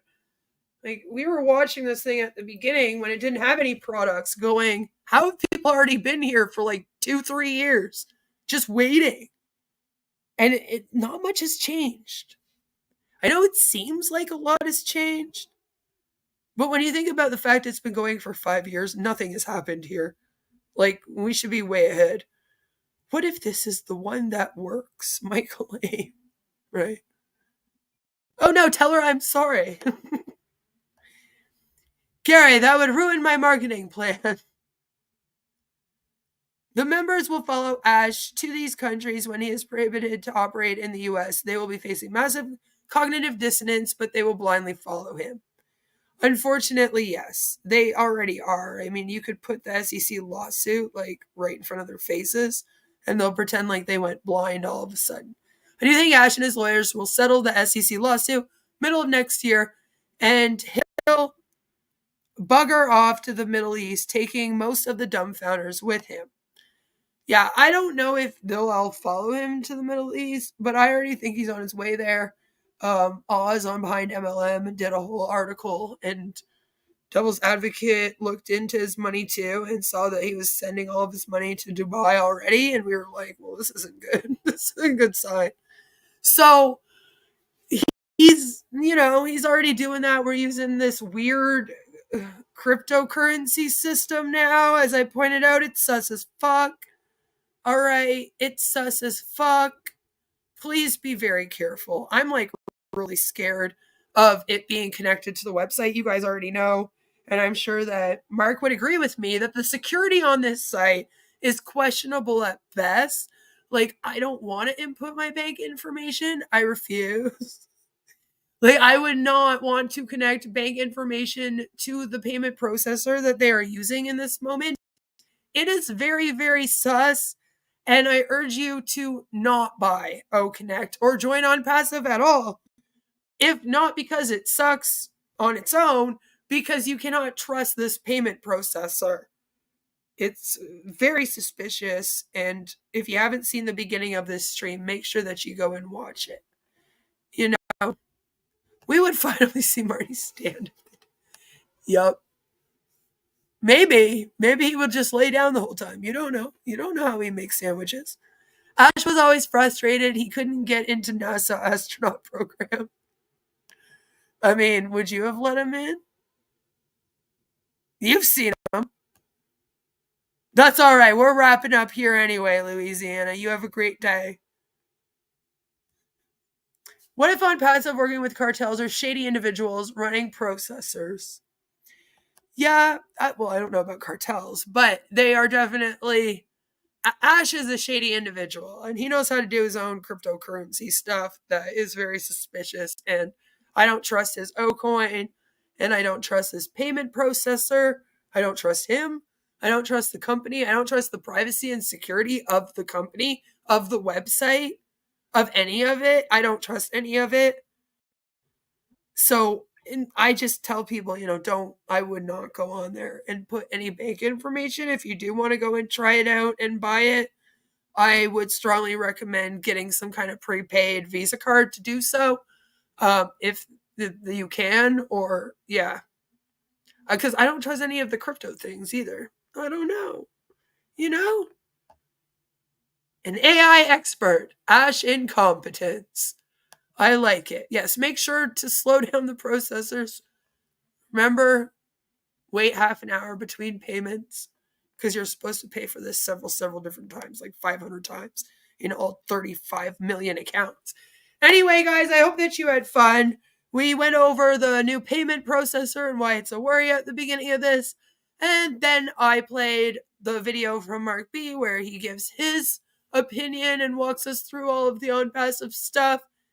And that will be it for right now. I'm thinking that we need an update on Onpassive and the Byte model. So let me know if you guys want that in a stream or in a video. I'm trying to decide which it would be better.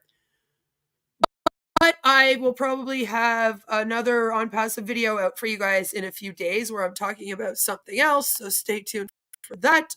And of course, check out all of my other content, you know, on Onpassive and on the other cults. And I think that we will leave this all off with our favorite Onpassive song, as I swear some people come here at the end of the stream just in hopes that I play the In It to Win It song. So no matter where you are, what you're doing, I hope that you all have a fabulous rest of your day. Take care. I'll see you all very soon. Mwah. Bye. And remember, don't join this thing. It's a fucking scam. No one here wins anything.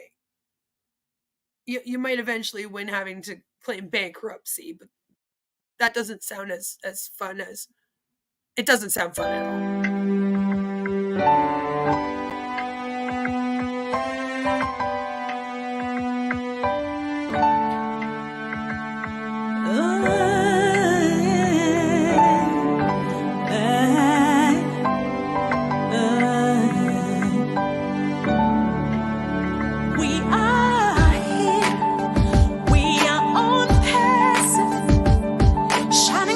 To the